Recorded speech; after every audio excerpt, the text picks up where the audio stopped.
이 시간에도 주님 항상 듣기 원합니다. 주님 말씀해 주시고 이 시간에 말씀 전하고 듣는 가운데 모든 해방을 하는 우리 명에서도 우리 안에 감각한가 안악한가 하나님 계속하여 높아지는 모든 이로운 영광과 웃긴 것들 예수님의 이름으로 파쇄되고 떠나갈지어다.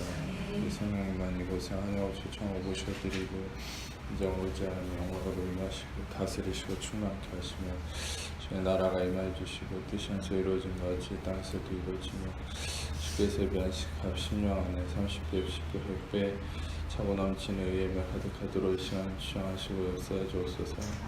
이제 빛과 반드시 예수님의 이름만 증거되어 계시되고 드러나시고 나타나시고 원하는 예수 홀로 영광 받으시고 찬양 받으시옵소서. 주님 이 시간에 주님만이 높임 받으시고 찬양 받으시옵소서. 감사합니다. 예수님 감사합니다. 주님 홀로 영광 받으시옵소서. 감사합니다. 모든 영광을 주님께 올려드리오니 주님 영광 받으시고 찬양 받으시옵소서. 감사합니다. 주님 감사합니다. 예수님 감사합니다. 성령님 감사합니다. 아버지 감사합니다. 주님 감사합니다. 모든 영광 주님께 올려드리오니 주님 영광 받으시옵소서. 감사합니다. 모든 영광 주님께 올려드립니다. 감사합니다. 주님 감사합니다.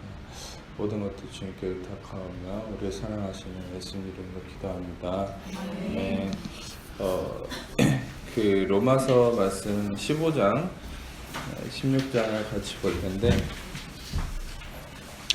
로마서 15장 16 볼륨 좀만 높여주세요. 저음을 낮추고 고음을 높여주고 이제 15장 16장은 이렇게 특별한 게 없다고 표현하면 좀 그런데 그냥 이제 그 문안 인사를 하고 어떤 성도 간의 교제에 대한 어떤 그런 우리가 평상시 이제 볼 수 있는 성도들 간의 어떤 그런 관계적인 의미를 나타내는 내용이 있고 실상 우리가 이제까지 나눴던 부분에 대해서 중복된 내용입니다. 그래서 실제로 15장에서는 이렇게 나눌 만한 것이 그저 없습니다. 그냥 여러분이 읽으시면은 그냥 이런 어떤 일상적인 어떤 믿음의 가정끼리 믿음의 교제 안에 있는 사람들끼리의 어떤 그런 편지의 내용이라고 보실 수 있을 거예요. 근데 제가 여러분과 함께 좀 나눌 만한 부분들은 16장에 대한 부분입니다. 그래서 16장의 이 부분을 좀 함께 나누고 넘어가려고 합니다. 로마서 16장 17절에서 20절까지 16장 17절에서 20절까지를 같이 한번 읽어보겠습니다. 시작. 형제들아 내가 너희를 원하니 너희가 배운 교훈을 거슬러 분쟁을 일으키거나 거치지 않은 자들을 살피고 그들에게서 떠나라. 이 같은 자들은 우리 주 그리스도를 섬기지 아니하고 다만 자기들의 배만 섬기나니 교활한 말과 참선한 말로 순진한 자들의 마음을 미혹하느니라. 너희의 순종함이 모든 사람에게 들릴지라. 그러므로 내가 너희로 말미암아 기뻐하니 너희가 선한데 지혜롭고 악한데 미련하기를 원하노라. 평강의 하나님께서 속히 사탄을 너희 발 아래에 상하게 하시리라. 우리 주 예수의 은혜가 너희에게 있을지어다. 네, 여기서 너희가 배운 교훈을 거슬러서 분쟁을 일으키는 자들이 있다고 그랬죠. 그러니까 실상 이제 여러분들이 알으셔야 될 것은 먹먹한데 여러분들이 알아야 될 것은 이 당시에 로마도 물론 많은 이제 그 기독교 교리를 방해하고 대적하는 그런 세력들이 있었죠. 근데 이제 여러분도 알다시피 이단들은 종류가 많아요. 근데 단지 그냥 이단들의 문제를 얘기하는 것인가? 그렇지 않습니다. 이 이단들의 문제에 대한 어떤 핵심적인, 특히 여기에서 바울이 가장 경계를 시키는 이 배운 교훈, 그냥 아까처럼 해주세요. 너무 이상해졌어. 일단 그 이단이라는 자체보다는 우리가 여기 맥락에서 이해해야 될 바는 뭐냐. 기존의 기독교 교리의 가장 큰 문제가 되는 것은 기독교는 여러분 예수님의 부활을 주장했고 이 부활에 대해서 바울은 은혜의 진리로 나아가는 은혜의 복음을 우리가 알 수 있죠. 근데 그 은혜의 복음의 핵심을 가장 방해하는 것이 율법주의자들 아닙니까? 그래서 원래 이 바울이 얘기하는 너희가 배운 교훈이란 이 은혜를 의미하는 거예요. 그러니까 은혜라는 것은 항상 얘기하듯이 여러분들은 이 바울을 통한 은혜가 좀 과격한 것이죠. 심지어는 나중에 사도행전 21장을 보면은 야고보가 담임하고 있는, 예수님 친동생 야고보가 담임하고 있는 그 교회에 갔을 때 그 장로들하고 야고보가 뭐라고 합니까? 너가 여기 있는 유대인들이 다 화가 났다는 거예요. 왜 화가 났느냐? 너가 가는 곳마다 모든 모세 율법을 거부하고 대적하고 날과 달과 절기를 다 거부한다. 그러니까 저거 뭐죠? 14장에서 봤잖아요. 날과 달과 절기를 삼가 지킬 필요가 없다. 그러니까 골로새서에도 나와 있고. 그러니까 중요한 건 뭡니까? 그 은혜라는 것은 완전히 율법과 반대되는 거예요. 그러니까 이 은혜를 전하고 이 은혜에 대한 가르침을 여기서 얘기하는 바 너희가 배운 교훈이다라고 얘기할 수 있다는 거죠. 그러니까 여러분들이 한 가지 알아야 될 것은 우리는 이제 이 은혜라는 것이 율법과 어떻게 다르냐, 그리고 끊임없이 이 성경에서 이제 서신서에 나오는 우리가 가르침을 받은, 우리가 어떤 바울을 통해서 배운 교훈, 그 교훈과 반대되는 어떤 방해가 되는 세력이 있고, 그 세력은 단지 어떤 하나의 이단이 아니라 이 은혜를 거부하는 세력이라는 거예요. 그러면 여러분들은 다시 한번 항상 이 어떤 뭡니까? 혼란이 있을 수 있기 때문에 다시 한번 율법과 은혜에 대한 명확한 구분이 있어야 돼요. 그러니까 이제 제가 이 얘기를 드리는 이유는 이것은 똑같이 지금도 우리 교회 안에 또 많은 상황 속에 이루어지고 있는 문제라는 거예요. 어떤 면에서는 저는 좀 더 세게 얘기하면 여러분들이 이 한국당 안에서는 이재방이한테 그러니까 제가 훌륭하다는 게 절대 아니에요. 오해하지 마세요. 이재방이한테 듣는 이 원리 외에는 거의 다가 율법과 은혜가 섞여 있다고 보시면 됩니다.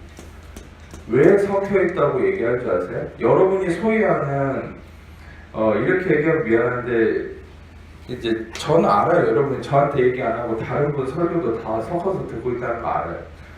근데 이제 다른 분 설교를 섞어서 듣는 거 가지고 제가 막 그거 들으면 큰일 납니다. 듣지 마세요. 따라다니면서 그렇게 하겠습니까? 몰래 듣는데. 근데 이제 중요한 거는 제가 뭔 얘기를 할 수 있냐면은 제가 이제 싱가포르 뉴 크리스천 처치 조셉 프레이스를 통해서 이렇게 은혜 복음을 전수받고 그 은혜 복음이 또 제 안에서 계시가 일어나고, 실상 전 세계적으로는 이 조셉 프레이스를 모르는 사람이 없어요. 은혜의 복음에, 그러니까 그레이스 레볼루션이 일어나서 전 세계적으로 이 은혜가 계속 퍼지고 있어요. 우리나라만 유독 은혜 복음에 대한 문이 닫혀 있거든요. 신기해요. 왜냐면 저는 그걸 어떻게 알았냐면 원래 온누리교회는요, 실상 조셉 프레이스의 설교가 공식적으로 나오는 것도 CGN TV밖에 없어요. 저도 CGN TV를 통해서 알았고, 근데 보통 온누리교회는 훌륭한 게 전 세계적으로 가장 핫하고 이슈가 되는 설교자들을 항상 집회를 합니다. 근데 조셉 프레이스만 안 왔어요, 실상. 우리나라 어디도 조셉 프레이스가 오질 않아요. 조셉 프레이스는 실상 되게 한국을 좋아하거든요. 그분 설교, 그분이 싱가포르에서만 성도가 5만 명이에요. 그러니까 싱가포르에서 5만 명이라는 건 우리나라 기준으로 50만 명이라는 거예요. 그만큼 세계적으로, 그리고 그 성도가 중요한 게 아니라 그분의 설교는 전 세계적으로 호텔, 교도소 어디든 안 나오는 곳이 없어요. 그만큼 하나님이 놀랍게 은혜의 혁명으로 그분을 쓰고 있는데 신기하게 우리나라에만 들어온 적이 없어요, 그분이. 근데 우리나라를 간절히 사모하고 좋아하시거든요. 제가 그걸 보면서 영적으로 뭘 캐치했냐면 그만큼 우리나라가 은혜 복음에 문이 닫혀 있는 거예요. 그만큼 아직도 우리나라는 율법적으로 강팍한 거예요. 되게 견고한 거예요. 근데 놀랍죠? 제가 다른 교회 어떤 저보다는 나이가 훨씬 있으시지만 그 학문적으로 은혜 복음을 되게 많이 원어적으로 연구를 하셔가지고 그분을 통해서 제가 실상 원어적인 그 힌트를 받아서 제가 또 연구를 하면서 제가 원어적인 계시를 받은 부분이 많이 있는데 제가 교제하는 그 목사님 빼고는 우리나라에는 거의 없어요. 그냥 은혜 복음을 설교하거나 얘기하는 분. 근데 실상 그분도 정식적인 이렇게 설교자라기보다 그분은 학문적으로 연구하는 분이기 때문에 드러나질 또 않으세요. 그냥 자체적인 세미나만 하시고. 그래서 실상 이제 지금은 어떤 면에서 하나님께서 저를 통해서 이렇게 외치는 자의 소리가 되게 하신, 어떤 면에서 대한민국에서 거의 유일한 온전한 은혜를 전하는 사람이라고 보시면 됩니다. 그러니까 실상 저에 대한 영적인 공격이 굉장히 강해요. 왜냐? 사단이 그냥 죽이고 싶겠죠. 왜냐하면 저는 그걸 알아요. 바울을 죽이기 위해서 먹지도 마시지도 않고 결사들을 많이 조직한 사람들이 있었잖아요. 그만큼 은혜를 대적하는 이 세력이 어마어마한 거예요. 왜냐? 사단의 마지막 보루거든요. 사단은 여러분 술 마시게 하고 담배 피게 하고 뭐 악하게 하고 문제가 일으키게 하는 그것이 목적이 아니에요. 사단의 가장 큰 무기가 뭐랬죠? 고린도전서 15장 56절에 사망이 쏘는 것은 죄고 죄의 권능은 율법이에요. 여러분이 이걸 아셔야 돼요. 사망은 죄 때문에 왔죠. 죽음은 죄 때문에 왔어요. 그럼 그 죄는 어디서 왔다는 거예요? 죄의 힘을 실어주는 죄의 권능은 율법이다. 율법이 바로 죄에게 힘을 실어주는 거예요. 제가 너희를 주장하지 못하리니 이는 너희가 법 아래 있지 않고 은혜 아래 있다. 로마서 6장 14절에 우리가 법 아래 있지 않고 은혜 아래 있으면 죄가 우리를 주장하지 못한다. 그 말은 뭐예요? 율법이 우리의 죄를 자극한다는 거예요. 예. 정욕이 뭡니까? 그 로마서에서도 전에 우리가 나눈 적이 있어요. 율법으로 말미암은 정욕.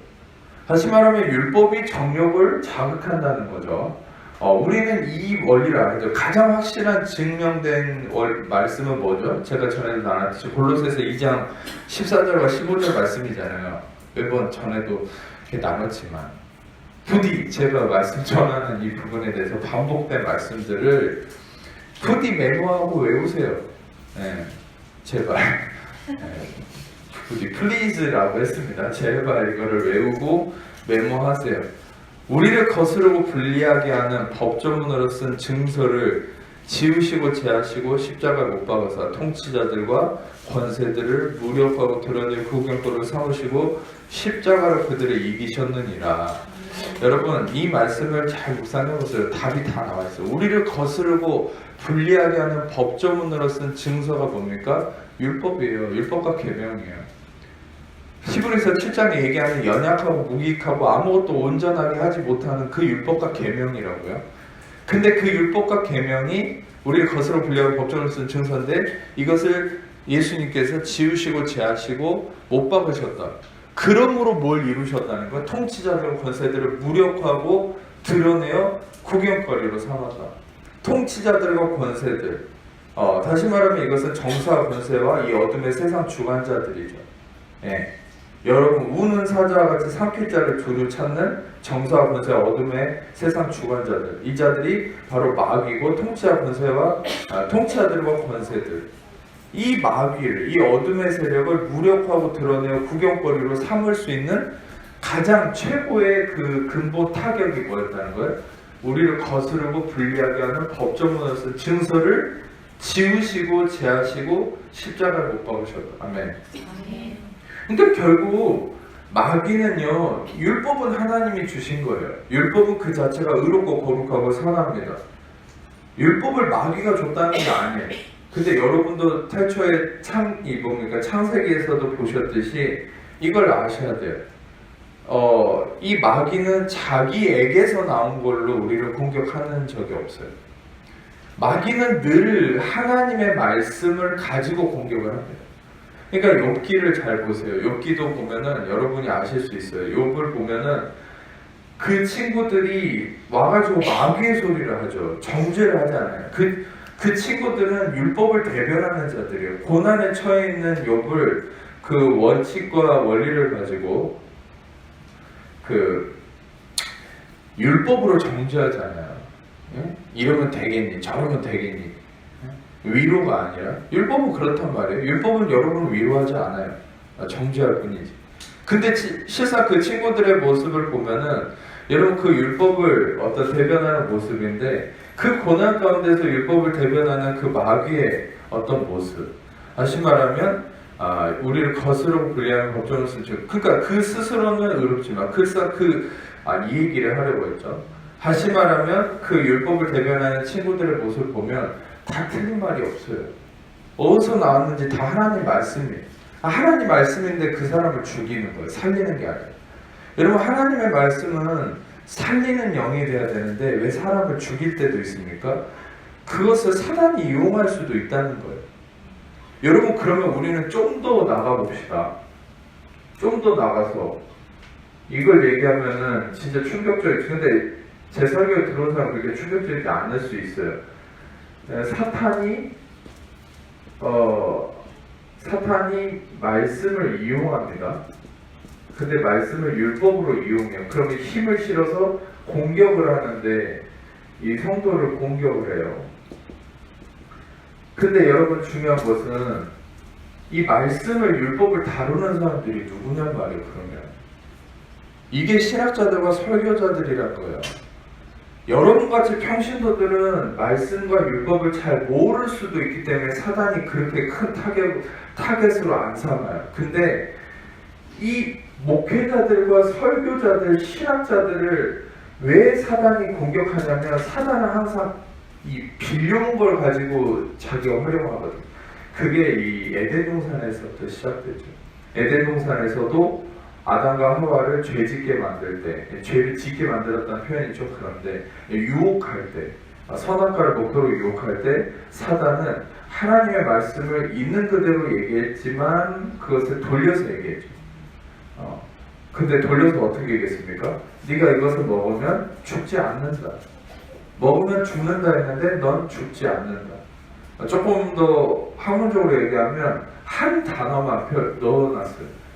하나님은 무트 반드시 죽는다 했는데 사단은 로무트 한 단어만 딱 집어넣어서 안 죽는다, 절대 안 죽는다, 안전한 강한 부정어를 넣어서 절대 죽지 않는다.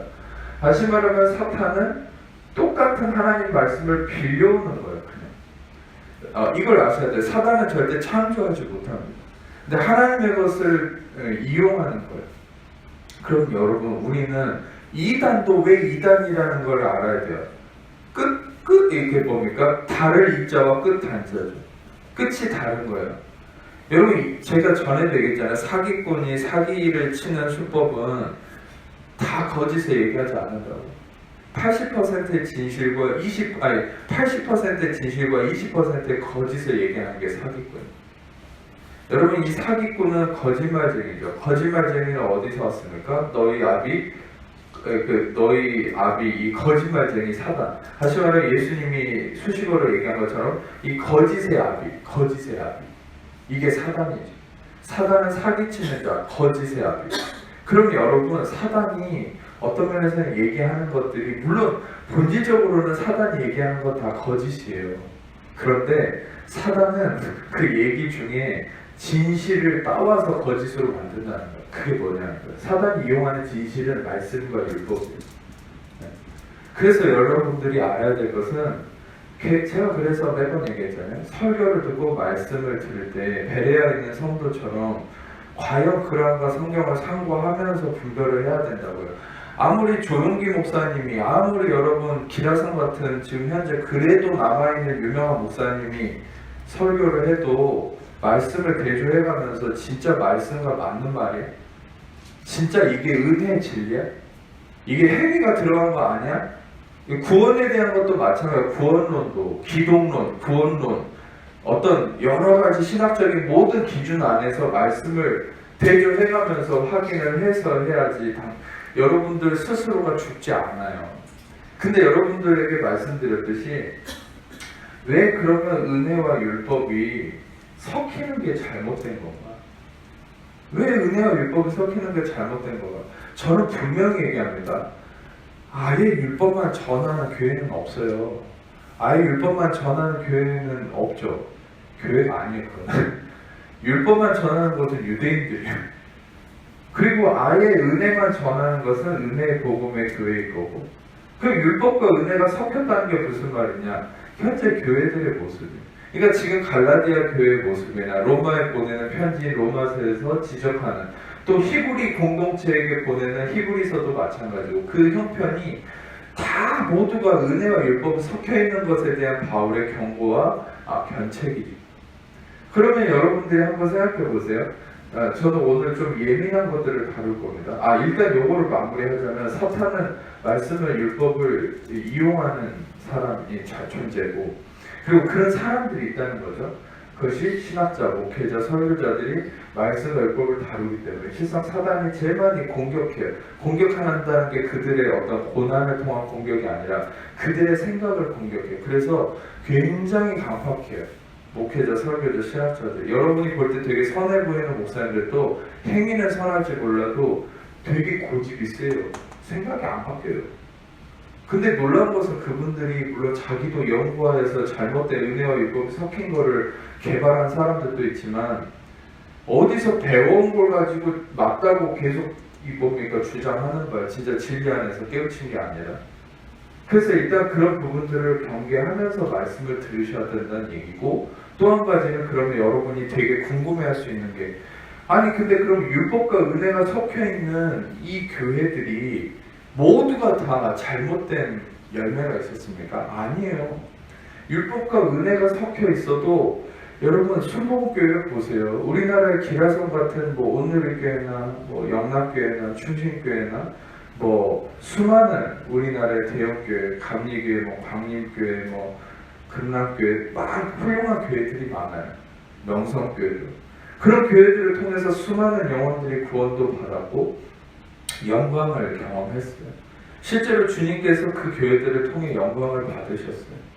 평양의 대붕이나 영국의 대붕이나 미국의 대붕도 실상은 그 당시까지는 정죄의 직분이라고 일컫는 거죠.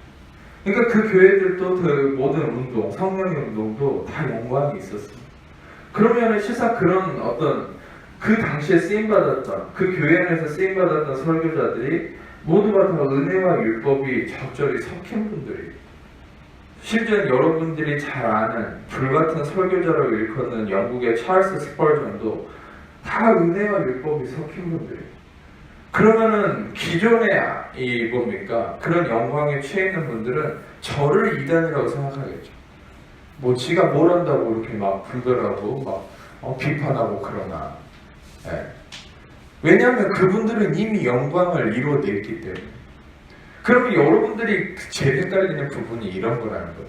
분명히 제 설교를 듣고 말씀적 검증을 하면 그래 은혜와 율법이 섞이면 안 돼 라고 확신을 하는데 가장 큰 의문은 뭐냐? 그러면은 이전에 은혜와 율법이 섞여진 가운데 쓰임받았던 목회자나 교회들은 도대체 어떻게 설명해야 되지?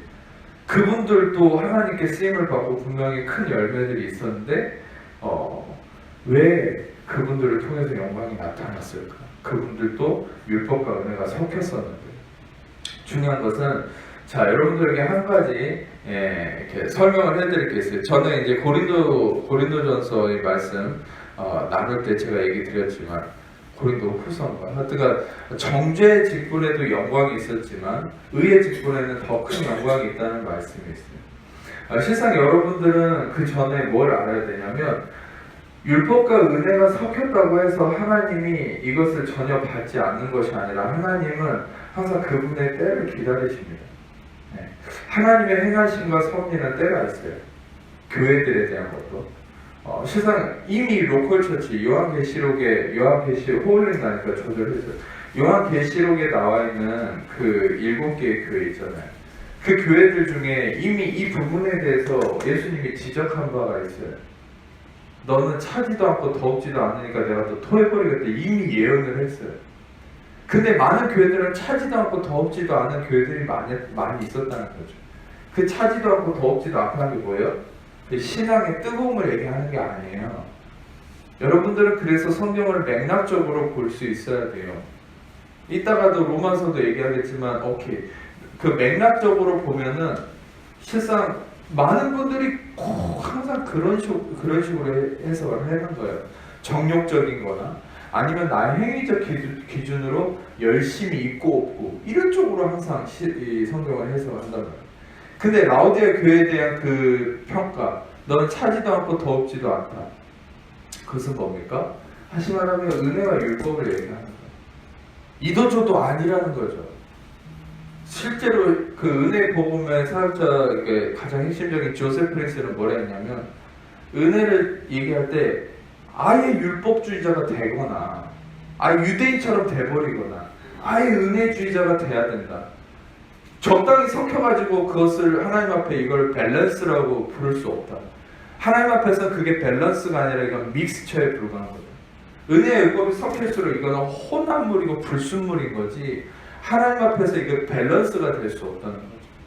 아예 율법주의로 들어가면 어떻게 됩니까? 진정한 의의를 갈망하게 된다는 거예요. 율법 앞에서 처절한 실패를 경험하기 때문에. 근데 아예 은혜로 들어와야 되는데, 율법과 은혜가 적절히 섞이면 어떤 문제가 생기는지 아세요? 율법적으로 실패를 경험하지 않고 내가 율법을 지켰다고 의를 주장하면서 그 안에서 내가 지킨 것에 대한 어떤 대가성을 은혜로 착각해버리는 문제가 생깁니다. 그러니까 전혀 아무것도 깨닫지 못하는 문제가 생긴다는 거예요. 은혜와 율법의 섞임에 대한 문제는 1차적으로 요한계시록 안에서 지역 교회들에 대한 예수님의 경고를 통해 이미 예언되어 있는 거예요. 근데도 교회들은 끊임없이 그것을 깨닫지 못했다고 했죠. 여러분들에게도 신학적인 원리를 설명해드렸지만 초대교회는 예수님의 부활을 전하는 가운데 바울이 은혜의 진리를 깨달아서 원래 제자들은 부활 복음 안에 머물러 있었잖아요. 왜냐? 스데반도 예수님의 부활을 전하다가 죽었어요. 근데 이제 그 스데반을 이어서 하나님이 더 깊은 계시가 바울을 통해 은혜의 진리라는 Gospel of Grace라는 은혜를 계시함으로 이 복음이 퍼졌잖아요. 근데 이 복음의 은혜의 복음이 바울을 통해서 이제 소아시아와 모든 전 세계에 퍼질 때 작은 교회들을 통해서 그 교회들이 힘을 얻어서 결국에 어떻게 됐습니까? 그게 초대교회가 됐어요. 이 초대교회는 엄청난 힘을 가졌는데 그게 뭐냐면 바로 은혜 복음 때문에. 그러니까 이 바울이 전한 은혜 복음이 성경의 4분의 3, 서신서의 교리서의 4분의 3에 채택된 이유는 바로 은혜 복음이 모든 교회의 핵심이었기 때문에, 그 은혜 복음을 통해서 이 교회들이 힘을 얻어서 결국 로마가 국교화되고, 또 여러분들이 알아야 될 것은 그 과정을 통해서 로마는 다시 타락을 했죠. 로마 카톨릭이란 말은 천주교라는 말이 아니라 전에도 설명했듯이 이것은 공교회, 퍼블릭 처치라는 얘기예요. 그래서 로마 카톨릭 하나의 교회로 만들어 버렸어요. 그래서 어떤 면에서는 여기서부터 저는 좀 예수님의 그 어떤 말씀과 대조되는 문제가 생겼다고 생각하는데, 예수님은 각 교회마다 어떤 사명과 그 특성을 인정하시지 않았습니까? 요한계시록을 보면 7개의 교회를 봐도 그렇고. 근데 딱 카톨릭은 하나의 교회로 통일을 해버리잖아요. 그거부터 저는 문제가 생겼다고 생각해요. 하나의 교회로 통일이 돼서 그 로마의 그 교회를 받아들인 콘스탄티누스는 제가 정치적으로 그걸 이용했다고 그랬어요. 그러니까 콘스탄티누스는 그 많은 그 뭡니까 귀족 원로원들을 섭렵하기 위해서 반은 기독교인이고 반은 이제 이방신을 섬기는 그리스 로마 신을 섬기는 사람들이었기 때문에 정치적으로 기독교를 인용한 거예요. 솔직히 조금 더 배경적인 설명을 드리면, 콘스탄티누스가 교회를 어떻게 받아들이기 시작했냐면, 교회에 엄청난 세금을 부과했었는데 세금을 다 면제해 줬어요. 그래서 교회가 이제 점점 더 그 로마 안으로 들어오게 됐고, 더 놀라운 사실은 더 국가에서 인정해 주면서 이제 성직자들에 대한 대우가 달라졌어요. 성직자들이 이제 복장이 달라지고 예식이 달라지고, 그러다 로마 카톨릭이 된 거예요. 로마 카톨릭은 그래서 보여지는 것을 굉장히 중요시합니다. 왜입니까? 그 그리스 로마 신화의 어떤 그런 이방신의 영향을 받은 거예요.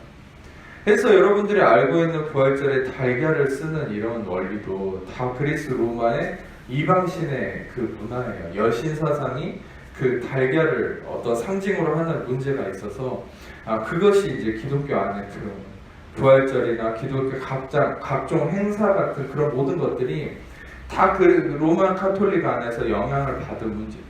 근데 가장 큰 문제는 뭡니까? 초대교회 안에서 이미 은혜의 복음으로 중심이 되었던 교회 안에 이제 로마 카톨릭이 되면서 어떤 문제가 생겼습니까? 그래서 사제들이 이제 그 성경을 이제 라틴어로만 번역을 하는 거예요. 라틴어는 그 당시에 평민은 보지 못하는 책이에요. 공부를 많이 한 사제들만 볼 수 있는. 그러니까 그 라틴어로 번역된 성경을 평민들은 보지 못하니까 사제들이 이제 자신들의 언어로 이제 뭡니까? 성도들을 착취하기 시작하는. 그게 이제 면죄부 사건이고, 심지어는 그들의 논리는 뭐죠? 교황의 말이 성경이다 이렇게 일컬을 정도로. 그러니까 결국에는 여러분 그 원리가 다 어떻게 변질이 되는 겁니까? 은혜가 아니라 이제 율법으로 변질이 되는 거예요. 왜냐? 이 평민들은 알지 못하는 성경을 교황의 언어로 얘기하고 자신들의 언어로 얘기하면서 이제 율법화 시키는 거죠. 왜 율법화 된 겁니까? 바리새인과 서기관들이 유대 예수님 오셨을 때 그렇게 살았거든요. 그리고 여러분이 알아야 될 것은 그 이전에는 실상 사도 요한의 제자들도 다시 사도 요한의 제자가 아니라 바울의 제자들도 다시 율법으로 돌아가니까 바울이 그 율법으로 돌아가는 바울의 제자들이라고 하면 얼마나 힘이 있는 존재들이에요. 근데 그 바울의 제자들한테 다시 은혜를 전하기 위해서 요한복음을 썼다고 했잖아요. 그러니까 마테마가 누가랑은 다르게 요한복음은 좀 다른 배경을 갖는 책이에요. 그리고 여러분이 알아야 될 것은 루터. 이제 그 이후에 종교개혁자 루터는 전에도 얘기했듯이 솔라 피데, 솔라 그라차, 솔라 스크립투라, 오직 성경, 오직 은혜, 오직 믿음. 그러니까 이 루터는 로마서 1장 17절에 이르는 것처럼 복음에는 하나님의 의가 나타나서 믿음으로 믿음에 이르게 하나니 오직 의인은 믿음으로 말미암아 살리라. 하나님의 의와 믿음과 은혜와 이런 어떤 본질적인 은혜의 복음의 핵심을 강조했던 게 루터인데, 루터의 제자들은 어떤 일이 일어나냐? 루터가 가고 나서 루터의 제자들은 또다시 소위 여러분 신학을 배우다 보면 경건주의라는 게 있어요. 이 경건주의라는 게 뭐냐면은 여러분들이 소위 아는 이제 교회 안에서 어떻게 옷을 입어야 되고 어떻게 주일 성수를 해야 되고 완전히 그 교회가 율법화 돼버린 모습, 그게 경건주의. 그게 독일의 경건주의. 그 독일의 경건주의가 청교도 신앙이 돼서 그 청교도 신앙이 선교사들을 통해 한국 땅에 넘어와서 여러분이 알고 있는 그 여러분 부모님한테 배운 그 율법주의적인 신앙, 그게 독일의 경건주의. 독일의 경건주의는 루터의 제자들이란 말이에요. 루터는 누구예요? 완전한 바울처럼 은혜를 전했던 사람. 왜냐? 이 루터는 심지어는 무슨 얘기까지 했냐면 그런 얘기를 했다고 했잖아요. 야고보서를 성경에서 빼버려야 된다고. 왜? 너무 행위를 강조하니까. 그 정도로 은혜를 강조했던 사람인데 왜 제자들은 다 경건주의라는 아주 극단적인 율법주의, 행위를 만들어내냐는 거예요.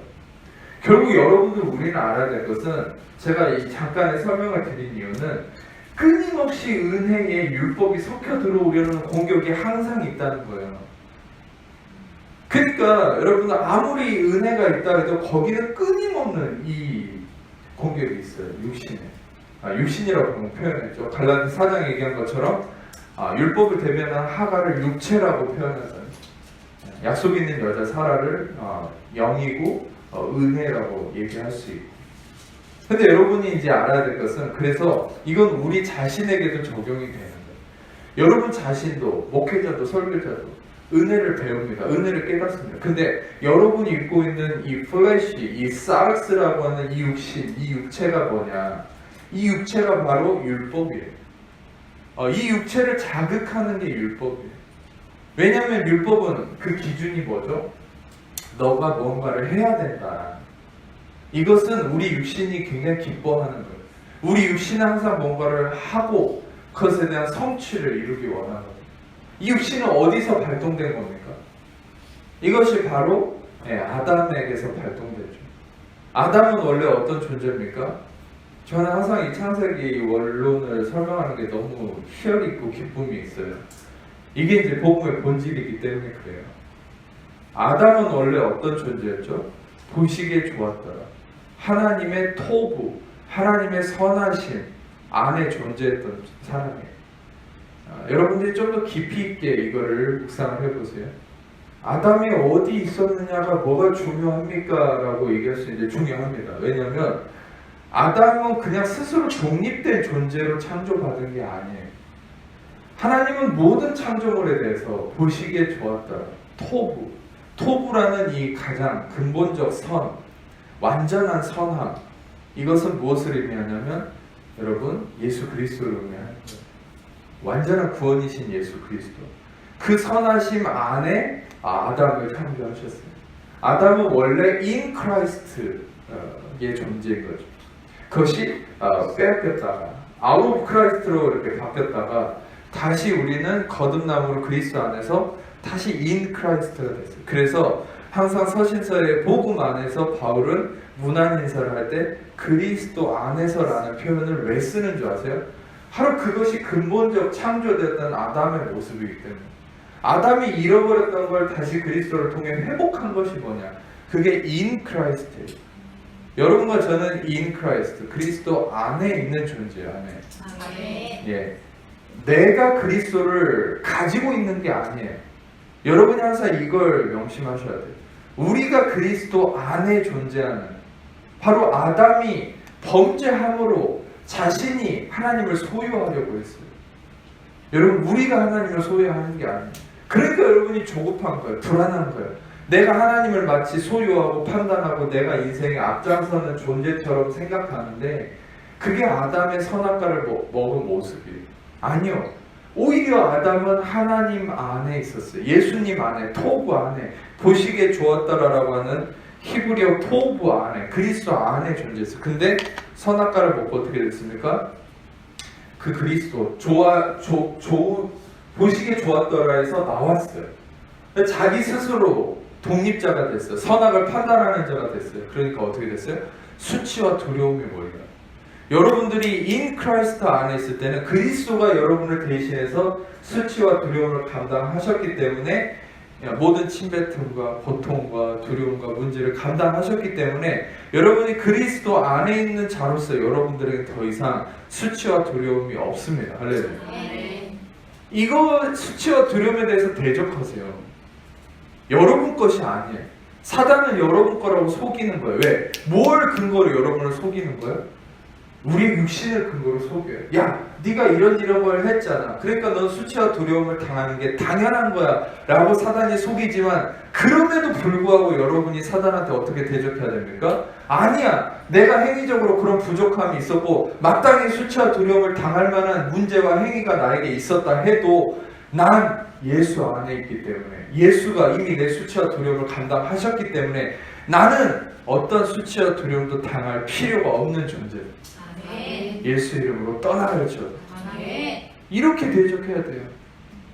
여러분이 솔직히 우리는 어떤 다른 허물을 둘째치고 조용기 목사님을 통해서 배울 게 참 많아요. 근데 그 제자들은 배울 거 없어요. 성도도 배울 거 없고 그 교회도 배울 게 없지만 조용기 목사님한테는 참 배울 게 많은데 그게 뭐냐면 참 많은 기도에 대한 부분들이나 이런 어떤 영적인 원리들을 너무 많이 이렇게 소개를 해주셨어요. 저는 실상 조용기 목사님의 것들을 제 청년 시절에는 많은 섭렵을 하고 4차원의 영성이나 그런 것들을 많이 배웠는데 그 실상 조용기 목사님이 많이 가르쳤던 것 중에 하나가 대적기도에 대한 그런 자세한 내용들이. 근데 대적기도를 할 때는 여러분 뭉뚱그리듯이 그냥 마귀한테 이렇게 선포하지 마세요. 마귀도 인격입니다. 마귀도 다 지식이 있어요. 하나님의 영인데 지정의가 있잖아요. 마귀도 지정의가 있어요.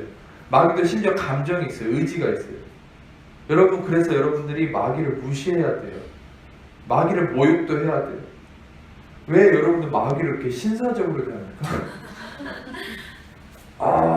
마귀도 인격이 있으니까요. 그렇게 선하게 사실 필요 없어요. 쌍욕을 하려면 마귀한테 하세요. 네? 옆 사람한테 하지 말고 진짜 마귀한테 욕을 하세요. 마귀를 무시하세요. 비하시키세요. 짓밟으세요. 마귀는 지정의가 있다니까요. 의지를 갖고 감정이 있고 지식이 있어요. 하나님도 지정의가 있어요. 그래서 우리는 하나님을 감정적으로도 표현하고 그분의 의지를 인정하고 그분이 지식이 있으므로 그분에 대한 어떤 그런 부분들을 존중함으로 대하는 것처럼 마귀는 반대로 우리가 짓밟고 무시하고 비난해야 돼요. 그러지 않고 여러분들이 너무 신사적으로 대하기 때문에 마귀가 여러분을 비웃는 거예요. 여러분 중요한 것은 그런 마귀에 대해서 여러분들의 정말 이런 진리들을 명확하게 꼬집어서 얘기를 해줘야 떠나갑니다. 그리고 여러분들 이제 전에도 여러분들한테 이런 부분들에 대한 설명의 부가적인 비유로 이런 얘기를 한 적이 있죠. 예를 들어서 여러분들이 집을 샀어요. 근데 집을 샀는데 어떤 노숙자가 앉아있어요. 지금 내가 그동안 벌고 라면만 먹고 모았던 돈 10억을 들여가지고 정말 좋은 집을 딱 샀어요. 아예. 근데 들어갔는데 왜 거지가 앉아있어요? 그러면은 여러분 그 거지가 나가 하는데 안 나가요. 그럼 어떻게 나가게 할 거예요? 거지한테 아무리 나가려도 안 나가요. 네. 다시 말하면 그 거지는 합법적으로 돼야만 나가요. 여러분 마귀한테 어거지 부려서 마귀가 나가는 게 아니야. 합법으로 돼야 돼요. 마귀도 율법을 이용하기 때문에 우리도 율법을 넘어서는 합법이 어디 있어요? 아까 골로새서 2장 14절과 15절 우리 거스르게 할 법정을 쓴 증서를 지으시고 자시고 제가 못 박으셨다. 다시 말하면 이 율법을 넘어서는 생명의 성령의 법. 네, 로마서 8장 1절에 답이 나왔죠. 그러므로 이제 그리스도 예수 안에 있는 자에게는 결코 정죄함이 없나니 이는 그리스도 예수 안에 있는 생명의 성령의 법이 죄와 사망의 법에서 너를 해봤어요. 이거는 죄와 사망의 법이란 게 뭐예요? 로마서 7장에 이어지는 문맥적 의미로 따져봐도 로마서 7장에서 계속 율법을 설명하잖아요. 7장 초반에 마치 우리가 원래는 율법과 결혼한 자였는데 혼인관계인데 그 율법과의 결혼을 파기시키기 위해서 우리를 죽이고 다시 예수님과 함께 부활시켜서 결혼관계를 파기시킨 다음에 새로운 신랑 예수님을 우리의 신랑으로 맞이하겠다. 우리는 더 이상 율법이 신랑이 아니라 은혜가 신랑이다. 아멘. 그래서 이제 다시 말하면 그 로마서 7장에서 쭉 이어지는 모든 맥락이 율법과 계명 안에 있는 우리 율법과 계명의 이 어떤 영향을 받는 육신의 공고함을 어떻게 해방을 이루었느냐. 바울이 나는 공고한 자로다 하다가 로마서 8장 2절에 뭐라고 답을 얘기합니까? 그러므로 나는 정죄함이 이제는 없다. 생명의 성령의 법이 죄와 사망의 법 율법과 계명에서 나를 해방했기 때문에. 그러니까 생명의 성령의 법은 은혜와 진리, 율법은 모세로 말미암아 주어진 것이 은혜와 진리는 예수 그리스도로 말미암아 온 것이다. 은혜와 진리 대신 예수 그리스도가 생명의 성령의 법, 바로 은혜고 죄와 사망의 법은 율법인데 다시 말하면 이 율법을 여러분들이 어떻게 이해를 해야 됩니까? 율법은 끊임없이 여러분들 마귀가 이것을 이용해서 자기를 합법화하려고 했지만 더 상위 법이 나왔어요. 법에도 하위법이 있고 상위법이 있어요. 하위법은 상위법에 따라야 되는 거예요. 우리나라도 자잘한 법들이 있지만 가장 큰 건 헌법이에요. 근데 여러분 헌법보다 더 큰 법이 있어요. 우주를 다스리는 원리. 그게 생명의 성령의 법. 예수 그리스도예요. 더 놀라운 거 알려드릴까요? 마귀는 율법을 가지고 여러분 정죄하는데 여러분 상위법인 생명의 성령의 법을 가지고 내세우면 마귀가 내세우는 율법은 아무 힘이 없어요. 근데 생명의 성령의 법이 예수 그리스도의 법이라고 했잖아요. 그 예수 그리스도의 법은 해라 하지 마라 이런 걸까요? 아니요. 히브리서 8장 12절에 얘기한 것처럼 내가 너의 불의를 긍휼히 여겨 너의 죄를 다시는 기억지 않겠다. 다시 말해 이게 이제 힌트죠. 율법은 내가 너의 죄를 기억해서 3, 4대까지 저주하리라라고 했던 게 율법이지만 은혜와 생명의 성령의 법은 뭡니까? 내가 너의 불의를 긍휼히 여겨 너의 죄를 다시는 기억지 않겠다. 이브리서 8장 12절에 봤으면 에레미야 31장 31절부터 34절까지의 그 예언을 정확하게 얘기한 게 히브리서 8장 12절이죠. 그러니까 다시 말하면 이런 생명의 성령의 법은 율법을 완전히 지배해버리는 거예요. 여러분이 알아야 될 것은 로마서 8장에 율법의 요구가 이루어지게 하려 함이라. 로마서 8장 다시 한번 펴보겠습니다. 로마서 8장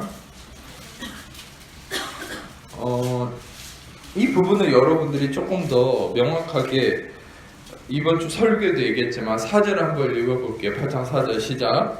육신을 따르지 않고 그 영을 따라 행하는 우리에게 율법의 요구가 이루어지게 하려 하십니다. 네, 이것은 따르지 않는다는 건 내가 주체가 돼서 내 행위로 뭔가 이렇게 쫓아가는 의미가 아니라 카타라는 이 전치사를 통해서 내가 육신에 의하지 않고 영에 의하는, 영에 의해서 걸어가게 되는 우리. 다시 말하면 이것은 굉장히 문맥적 의미나 이 문자적 의미로도 카타라는 것은 여기서 쓰였을 때 수동적 의미입니다. 다시 말하면 내가 주체적으로 영과 육으로 뭘 하는 게 아니라 육신에 따라지지 않고 영에 의해서 행하는 우리. 그 말은 뭐예요? 성령에 이끌리는 우리라는 거예요. 성령에 이끌리는 우리라는 건 이것은 정체성의 의미예요. 이것은 내가 성령님에 의해서 막 은사주의자들처럼 뭔가 신비적인 이렇게 이끌려가는 그런 의미라기보다 우리가 거듭난 자로서 아나겟나오, 여러분이 거듭났다라는 아나와 겟나오라는 이 헬라어는 뭐냐? 위에서 나왔다. 다시 말하면 하늘이 여러분을 낳았다. 여러분들은 하늘이 낳은 자입니다. 아멘. 그 주먹만 하늘이 낳은 자가 아니라 여러분도 하늘이 낳은 자. 여러분들은 그리스도가 나왔어요. 그러니까 거듭났다는 거는, 거듭났다는 의미를 한 번 더 표현을 하자면 거듭났다. 리버스라는 것은 뭐냐? 단순히 우리가 뭔가 그냥 신비하게 뭐 변화되고 이게 아니라 거듭났다. 아나겟나오는 하나님이 여러분을 낳았다. 그래서 여러분들은 거듭났다는 건 하나님에게서 다시 태어남을 의미하는 건데, 이 우리는 거듭난 자로서 어떤 존재냐? 우리는 영에 이끌리는 삶이다.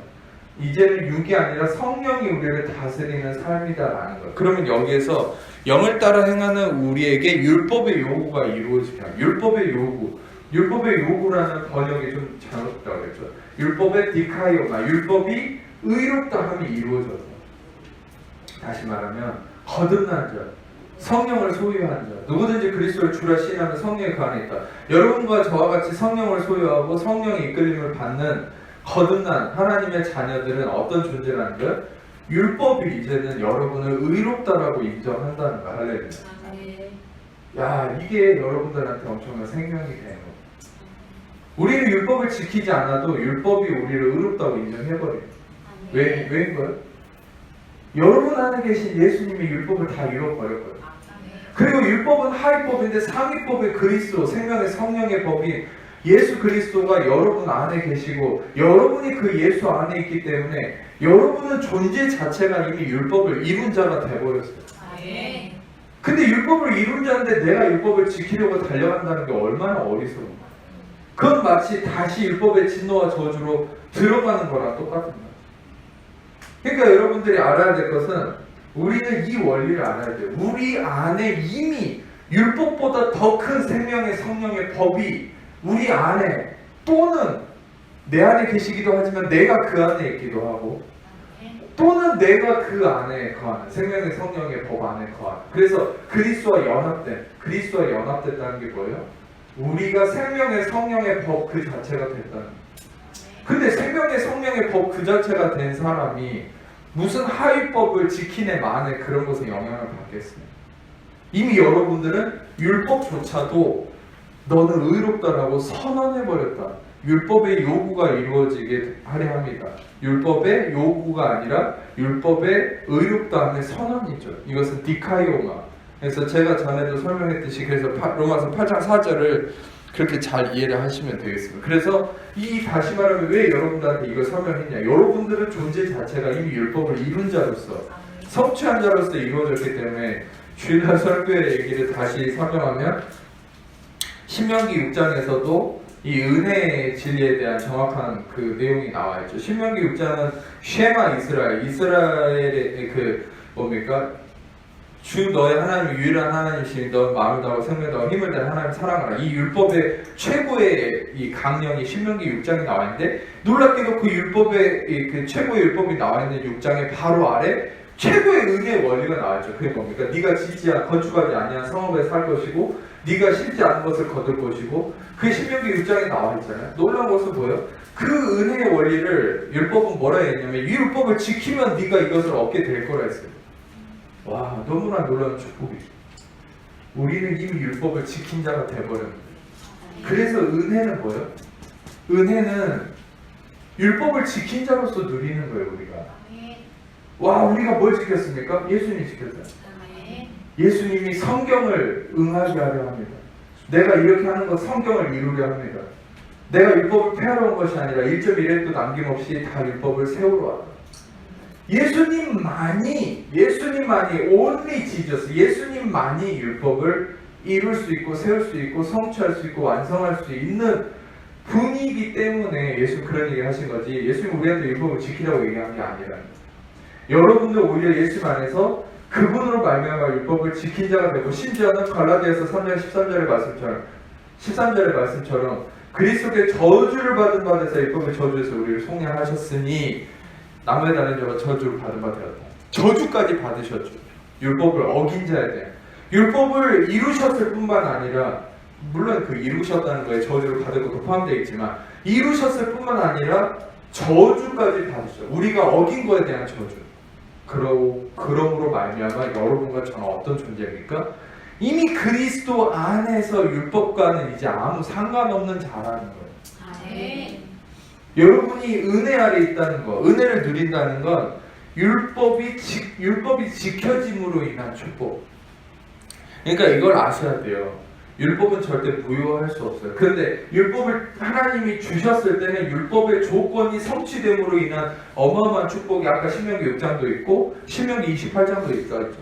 반대로 신명기 28장에 엄청난 저주도 나와요. 우리는 그 저주가 없어진 사람, 예수님을 통해서. 우리는 그 축복이 이미 주어진 자예요. 여러분, 제가 좀 더 설명하자면 은혜라는 건 값없는 은혜라는 말이 맞아요. 네, 은혜 로마 3장 23절 24절 말씀처럼 모든 사람이 죄를 범하였으면 하나님의 영광에 이르지 못하는 그리스도 예수 안에 있는 속량으로 말미암아 하나님의 은혜로 값없이 의롭다함을 얻은 자 되었다. 은혜로 값없이 의롭다함을 얻었다. 이게 은혜인데, 여러분, 우리한테는 은혜가 공짜가 맞아요. 우리한테 은혜의 진리 안에서 우리는 율법이 모든 것을 우리한테 의롭다라고 선언하는 게 맞아요. 그런데 그 은혜가 우리에게 주어지기까지는 우리는 대가를 치르지 않았지만 예수 그리스도는 대가를 치렀다는 거 알아야 돼요. 그러니까 잘못된 은혜주의자들을 경계해야 된다. 그래서 구원파 이단들도 그런 거예요. 구원파 이단들도 문제는 뭐냐, 은혜는 강조하는데 예수님의 대가 지불을 얘기하지 않아요. 거기에 초점을 맞추질 않아요. 그러니까 내가 은혜라는 것만 생각하니까 방종하는 거예요. 우리는 어디에 기반을 둬야 되냐? 은혜를 누릴 뿐만 아니라 은혜가 어디서 왔는지를 알아야 돼요.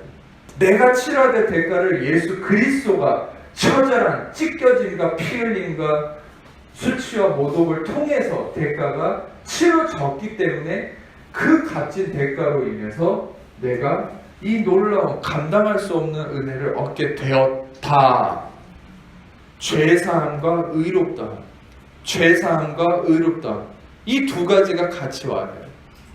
예수님의 대가 지불과 그를 통한 은혜, 의롭다. 은혜, 누림. 이것이 바로 복음의 핵심이라는 것이죠.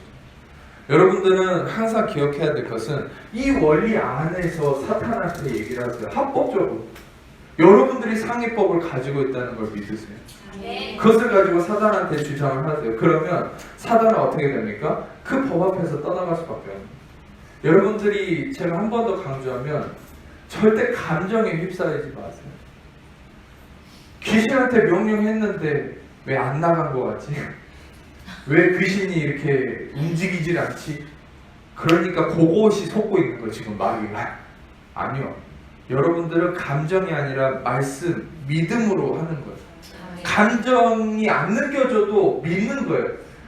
이 합법을 가지고, 아니 대적 기도문 같은 걸 적어 놓으라니까요. 이렇게 생각이 안 나면 한번 기도를 하고, 성령님 제가 어떻게 이 문제에 대해서 어떻게 마귀한테 대적 기도를 해야 될지 지혜를 주세요 하고 한번 날 잡고 성령님께 구해서 써보세요. 그럼 성령님이 간섭하셔서 지혜를 주실 거예요. 그러면 그 대적 기도문을 타이핑을 하든 쓰세요. 그 냉장고에다가 이렇게 다 붙여놓으세요. 그리고 뭐 어디든 다 붙여놓고 그거를 계속 그냥 읽고 선포하세요. 그럼 반드시 그 문제 어려움이 떠나갑니다. 아니 여러분, 이것만 좀 생각해 보라니까요. 마귀도 합법을 가지고 여러분을 올가매는데 우리도 합법을 가지고 해야지 왜 우겨서 마귀한테 나가라고 쌍욕만 하면 안 나가요, 마귀는. 물론 아까도 제가 마귀를 비난하라 해서 마귀한테 욕하라 해서 그것만 하면 또 큰일 납니다. 왜 이렇게 마귀한테 쌍욕하는데 나만 승질나고 안 나가지? 쌍욕을 해도 합법적으로 그 기반 위에서 해야지. 그 마귀한테 욕만 하면 승질만 더 나요. 그 내가 미워하는 사람 얼굴만 떠오르고. 그러니까 여러분 합법적으로. 그래서 여러분들이 알아야 될 것은 이 율법과 은혜가 왜 섞였음에도 영광이 있었느냐. 때와 섭리가 있었다. 처음에는 은혜로 시작했어요, 분명히. 근데 변질된 거잖아요, 율법이 섞여서. 그런데 하나님은 그의 자녀들을 사랑하시고 또 그의 자녀들이 은혜로 행하는 부분에 대한 하나님의 때를 따른 역사와 섭리가 이루어져야 되기 때문에 하나님은 은혜에 또 혁명이 일어나기를 기다리시고. 여러분 놀라운 거 하나 알려드릴까요? 로마 카톨릭 시절에는 성령이 아버지라고 불리긴 하지만 로마 카톨릭 시절에도 실상 성령의 역사들이 부분은 일어난 것들이 많이 있어요. 여러분이 소위 아는 프란치스코 뭐 그런 사제들을 통해서 막 신비로운 놀라운 일들이 많이 있기도 했고, 신부나 사제들을 통해서도 예수 그리스도의 능력과 역사가 부분 일어난 부분들도 있어요. 그런 것들을 보면 우리는 은혜와 율법이 섞였음에도 불구하고 하나님은 완전한 은혜의 혁명이 일어날 때까지를 기다리시면서 그의 자녀들의 그 모든 신앙생활 속에 은혜를 따라 역사하는 부분이지, 이 율법이 섞였다고 해서 율법을 인정하시는 건 아니라. 이해가 되십니까? 한국 교회도 은혜와 율법이 섞여서 수많은 성령의 역사가 나타났어요. 미국도 영국도. 그렇지만 그렇다 해서 율법을 하나님이 인정하는 건 아니에요. 율법적인 신앙. 은혜를 따라서 그 성도들 안에 역사하는 그 은혜의 원리를 따라서 축복을 해주셨을 뿐이에요. 어떻게? 그 때를 기다리신 거예요. 하나님은 지금의 은혜의 때를 기다리신 거예요. 그러면은 여러분 이걸 생각해야 돼요. 그 때가 딱 됐을 때는 이제는 분별을 하고 떠나야 됩니다. 그때가 되기 전에는 하나님이 참으셨지만 이 때가 딱 됐을 때는 떠나야 돼요. 근데 여러분 생각해보세요. 왜 한국교회가 무너지는 거예요? 왜 한국교회가 힘이 없어요? 저는 그거를 명확하게 느끼는 사람이에요. 왜냐면 제가 1998년도에 제 고등학교 때 그때 YM도 그렇고 저도 한국이 엄청난 영적인 힘이 가득했거든요. 98년. 근데 불과 이제 지금 한 20년 지났습니까? 20년 가까이 돼 가죠. 근데 여러분 지금은 너무 다르잖아요. 지금 선교단체들도 힘이 없어요. 그 차이가 뭔지 아세요? 똑같아요. 그 당시나 지금이나 똑같아요. 교회들이 부르짖는 게 기도합시다, 모입시다. 그러면 어떤 분들이 이렇게 얘기하겠죠. 너무 스마트폰을 많이 쳐다봐서 그래요. 그 당시에는 스마트폰 말고 딴 것도 많이 쳐다봤어요. 네. 중요한 건 우리가 물질적인 그런 문제가 아닌 거예요. 청소년만 얘기하는 게 아니에요. 어른들도, 일반인 사역도 마찬가지. 일반인들도 이렇게 교회들이 다 지금은 힘이 없어요. 아무도 이 답을 몰라요. 은혜 복음 아는 사람 외에. 답은 어디 있어요? 이제는 은혜 복음으로 돌아가야 될 때인 거예요. 근데 교회들이 문을 닫고, 특히 한국교회가 문을 닫고 은혜 복음이 뭔지도 모르고 받아들이질 않아요. 그리고 심지어는 이 은혜 복음을 가장 방해하는 게 구원파 이단들이에요. 왜? 비슷하니까. 그러니까 비슷하니까 와 저거 이단들이 얘기하는 거 아니야 이러고서 이제 다 떠나고. 그러니까 사단은 비슷한 걸 통해서 사람들의 마음의 문을 닫아버려요. 그러니까 구데기 무서워서 잘못 담근다고 그런 식으로 이제 요거 구원파 이단이랑 비슷한 거 아니냐 하면서 다 경계해버리니까 한국교회는 다 은혜랑 담을 싸버려가지고 능력이 하나도 없는. 지금 전 세계는 엄청난 은혜의 혁명을 통해 기적과 놀라운 교회들의 폭발적인 부흥이 일어나고 있는 거예요. 한국 교회만 이런다니까요. 여러분들 정신 똑바로 차려 보세요.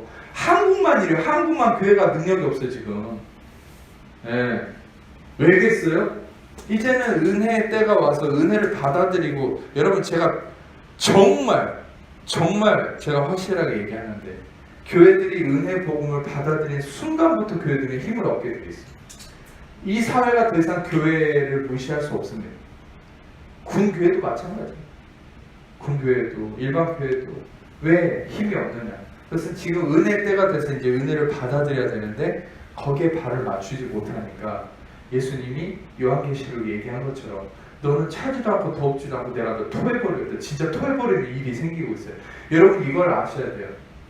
이것만 얘기하고 넘어갈게요.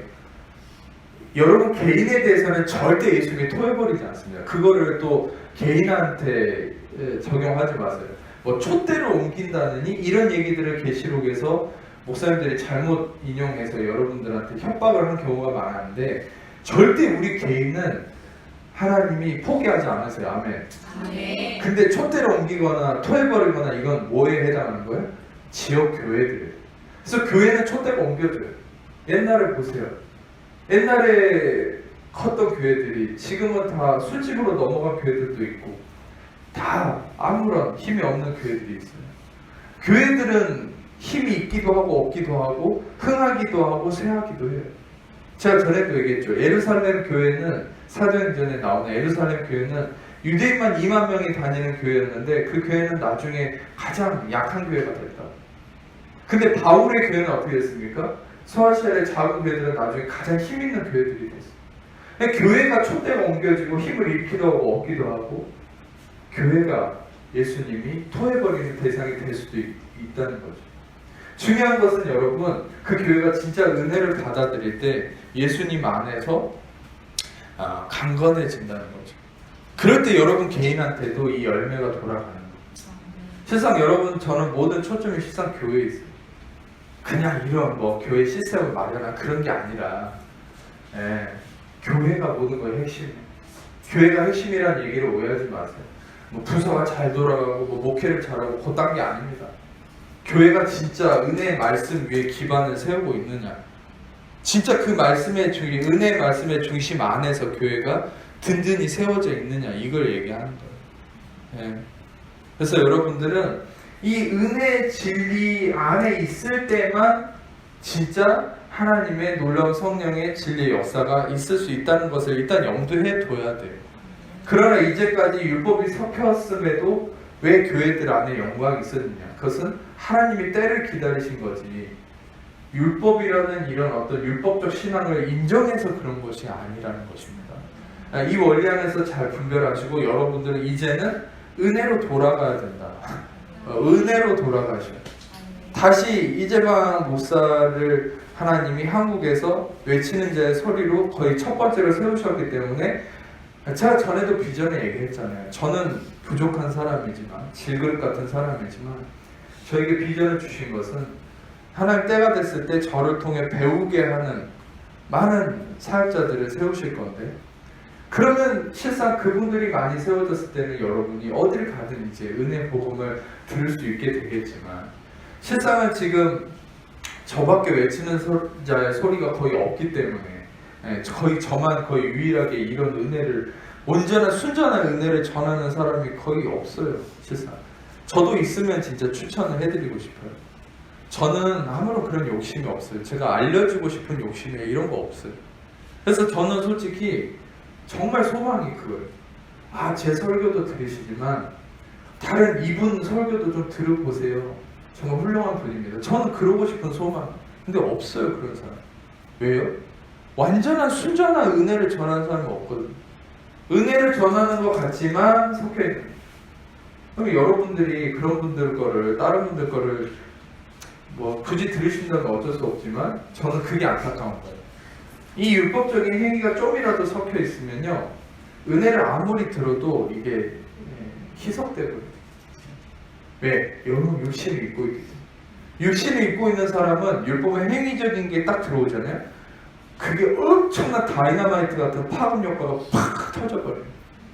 그럼 아무리 은혜가 쌓여있어도 그게 상쇄가 되거든요. 그래서 미친듯이 은혜의 진리만을 쌓아야 어떻게 됩니까? 은혜가 내 육신을 짓누르는 거예요. 죄가 너희를 주장하지 못하리니 너희가 법 아래 있지 않고 은혜 아래 있다. 다시 말하면 은혜의 진리가 여러분의 육신을 다스리는 거예요. 여러분의 의지로 여러분 육신 절대 못 다스립니다. 왜? 여러분의 의지 자체도 육신이 될 수 있기 때문에. 그래서 은혜의 진리가 여러분의 육신을 다스리는 이 원리를 아시고 더 은혜로 들어가셔야 돼요.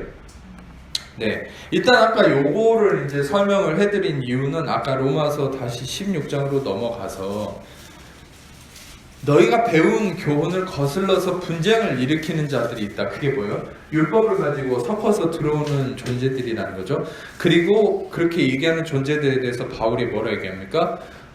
살피고 그들에게서 떠나라. 예. 그리고 이 같은 자들은 17절입니다. 18절. 이 같은 자들은 우리 주 그리스도를 섬기지 아니하고 자기들의 배만 섬긴다. 교활한 말과 아첨하는 말로 순진한 자들의 마음을 미혹한다. 이게 다 율법을 가지고 섞여서 들어온 자들에 대한 경계예요. 그냥 단순한 이단을 얘기하는 게 아니에요. 바울의 항상 이 본질을 맥락을 보셔야 돼요. 예, 고증에도 나와 있는 부분입니다. 예, 이 부분을 우리가 확인하기 위해서 갈라디아서 2장 4절을 잠깐 볼게요. 이게 이제 부연 설명 같은 겁니다. 방금 나와 있는 그 세력에 대한 갈라디아서 2장 4절 보면 눈으로만 보세요.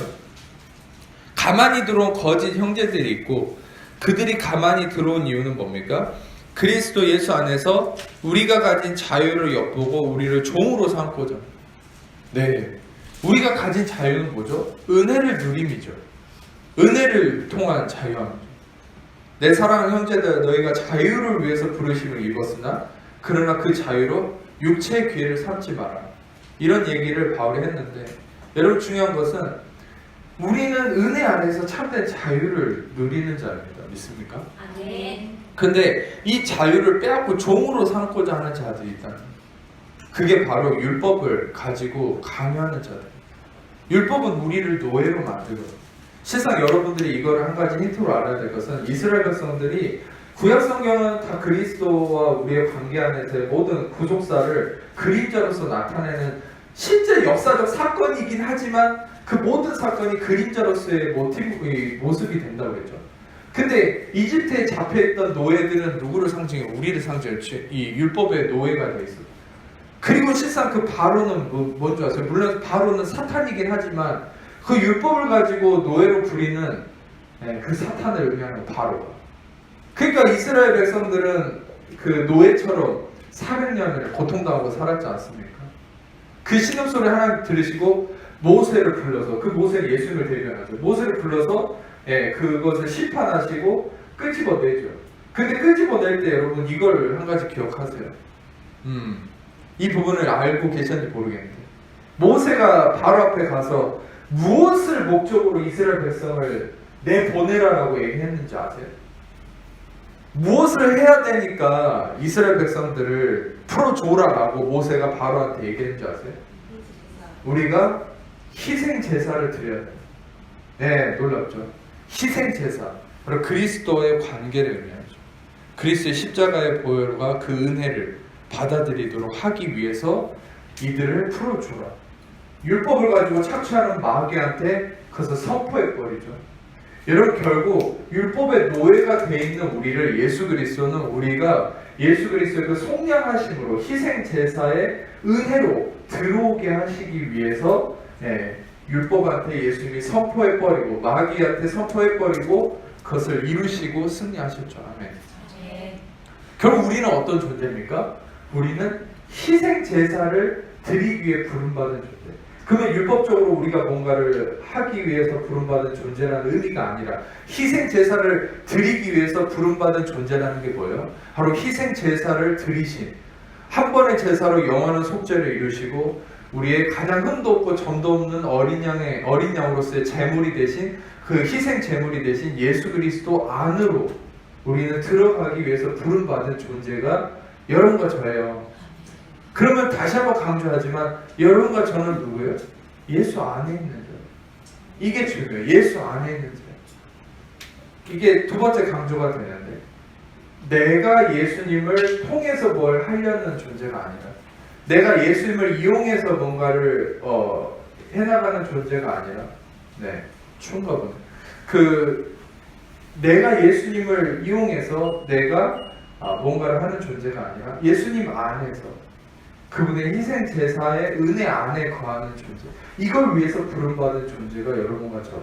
그래서 어떤 면에서는 모세가 이집트에서 이스라엘 백성들을 끄집어낸 사건은 우리는 구속사적으로 우리는 그리스도 안으로 인도함 받기 위해서 예수 그리스도께서 율법의 노예가 돼 있던, 저주의 노예가 돼 있던 우리를 자유케 합니다.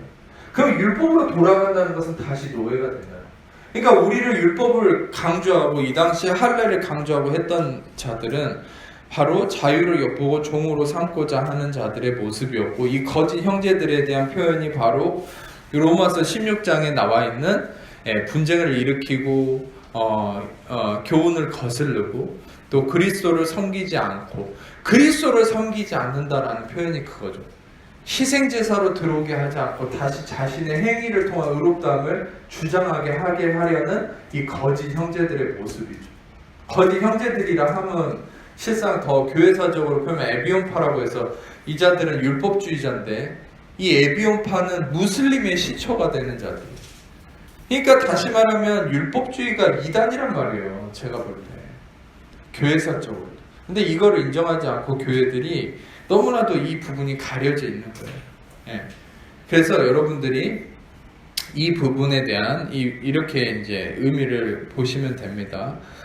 다시 16장 19절로 넘어가서 너의 모든 순종함이 모든 사람에게 들린다. 그러므로 내가 너희로 말미암아 기뻐하노니 너희가 선한데 지혜롭고 악한데 미련하라. 로맨 16, 19 say 엄청나게 율동하고 찬양 워십 엄청 많이 했는데 이 유명한 말씀이죠. 로맨 16, 19 근데 이제 요게 되게 중요합니다. 선한데 지혜롭고 악한데 미련하라. 서론만 얘기하고 이게 원래 본론인데 서론만 지금 1시간이 뭐예요 지금? 1시간 넘겠네. 이게 본론인데 이제부터 이제 시작해야 되는데 선한데 지혜롭고 악한데 미련하라. 그러니까 이제 여기서 중요한 것은 제가 이제 요거는 배경적으로 설명한 거고요.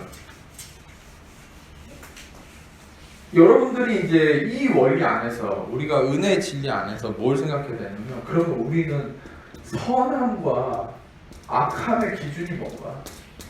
요거는 이제 제 설교를 열심히 들으신 분들은 어느 정도는 힌트를 받으셨을 겁니다. 그러니까 선함과 악함의 기준. 우리는 항상 이 선함과 악함의 기준이 행위에 있다고 생각하잖아요. 내가 행동을 선하게 하면 선하고 행동을 악하게 하면 악하고. 근데 그러면 바울은 여기서 맥락적으로 이 문맥적으로 선한데 지혜롭고 악한데 미련하라는 게 무슨 말인가? 갑자기 뜬금없이. 그러니까 제가 예전에도 뭐 이런 찬양을 하거나 관련된 설교를 드릴 때는 항상 이 로마서를 어떻게 해석을 해왔고 설교를 해 주셨냐면 설교자들이 우리의 선함은 항상 정욕을 다스리고 꼭 항상 로마서 이제 인용할 때 로마서 12장 말씀을 인용하면서 너희는 이 세대를 본받지 말고 오직 마음 새롭게 변화하고 하나님 기뻐하시고 온전한 뜻이 무엇이 분별하도록 하라. 그게 꼭 마치 이런 뉘앙스로 들리지 않아요? 너희는 이 세대를 본받지 말라. 그러니까 너희는 저 불금에 홍대나 어디 뭐 강남에 가가지고 클럽에서 훔쳐마쳐 술 먹고 담배 피는 애들을 본받지 말고 집에 앉아서 거룩하게 가정예배 드리고 발 닦고 자라. 이런 겁니까? 그러니까 성경을 완전히 무슨 인간 행위 정욕적인 의미로만 완전히 이렇게 다운시켜버려요. 저는 그렇게 유흥을 즐기는 것이 합당하다는 게 아니에요. 그게 너무 심한 거 잘못된 거죠. 그런 것들이 사단의 문화도 많이 있고 잘못된 건 맞아요. 근데 본질이 그게 아니란 말이에요. 그 정욕을 다스리고 뭐 정욕을 떠난 게 선한 거고 뭐 술 담배 하는 거 무조건 악한 거고 그러면은 무슨 문제가 생기는 줄 아세요?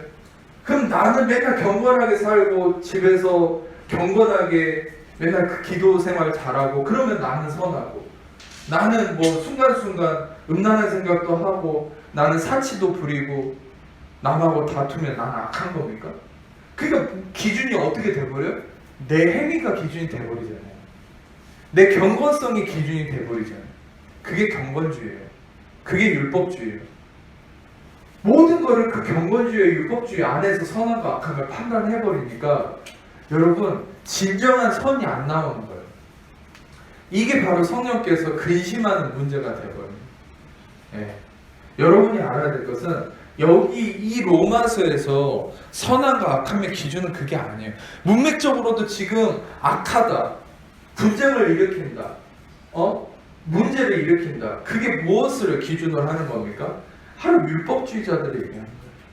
은혜를 누리는 자들을 종으로 삼고자 갈라디아 교회에 일어난 사건과 똑같은 거죠. 왜? 여러분, 저는 여러분에게 전에 힌트를 드렸죠. 로마서 강의를 시작할 때 로마서는 반드시 갈라디아서와 예배소서와 함께 봐야 된다고. 왜냐하면 이 로마서, 갈라디아서와 예배소서는 똑같은 기독교 교리서인데 바울이 완전 은혜의 복음적인 기준으로 썼기 때문에 갈라디아서와 로마서와 예배소서는 똑같이 이어져 있어요. 그물처럼. 그래서 실상 방금 갈라디아서 2장에 나와 있는 그런 문제들을 똑같이 언급한 거예요. 실상 바울은 거짓 형제들의 모습, 너희들을 거스르고 분쟁을 일으키고 아첨하는 말로 너희들의 어떤 것들을 미혹시키러 온 자들, 똑같은 부류예요. 똑같은 율법주의자들. 그럼 여러분, 율법주의자들의 행함을 악함이라 얘기하고 그들에게 어떤 반대되는 은혜의 진리 안에 거하는 자들 선함이라고 얘기한다라고 우리 힌트를 얻을 수 있어요. 그러면 여러분 생각해 보세요. 이 악한 데서 미련하고 선한 데의 지혜롭고, 선한 데의 지혜롭고 악한 데 미련하고. 일단 이 선함과 악함의 기준을 방금 말씀드렸죠. 우리 행위가 아니라 다른 것에 있어.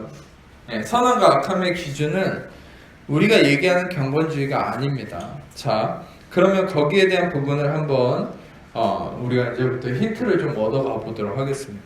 창세기 4장 6절에서 7절 한번 같이 읽어보겠습니다. 시작. 여호와께서 가인에게 이르시되 내가 분하여 하면 어찌 됨이며 안색이 변하면 어찌 됨이냐. 내가 선을 행하면 어찌 낯을 들지 못하겠느냐. 선을 행하지 아니하면 죄가 그의 엎드려 있으니라. 죄가 너를 원하나 너는 죄를 다스리니라. 네. 자, 이 사건은 아주 잘 아시는 사건, 제가 설교에서도 많이 인용을 했기 때문에 가인은 좋은 땅의 소산을 가지고, 여러분 놀랍게도 보세요. 성경을 보면 가인이 땅의 소산을 가지고 제물을 삼아 야훼께 나아갔다. 아벨은 어떻게 나아갔습니까? 아벨은 양의 첫 새끼와 기름을 드렸다.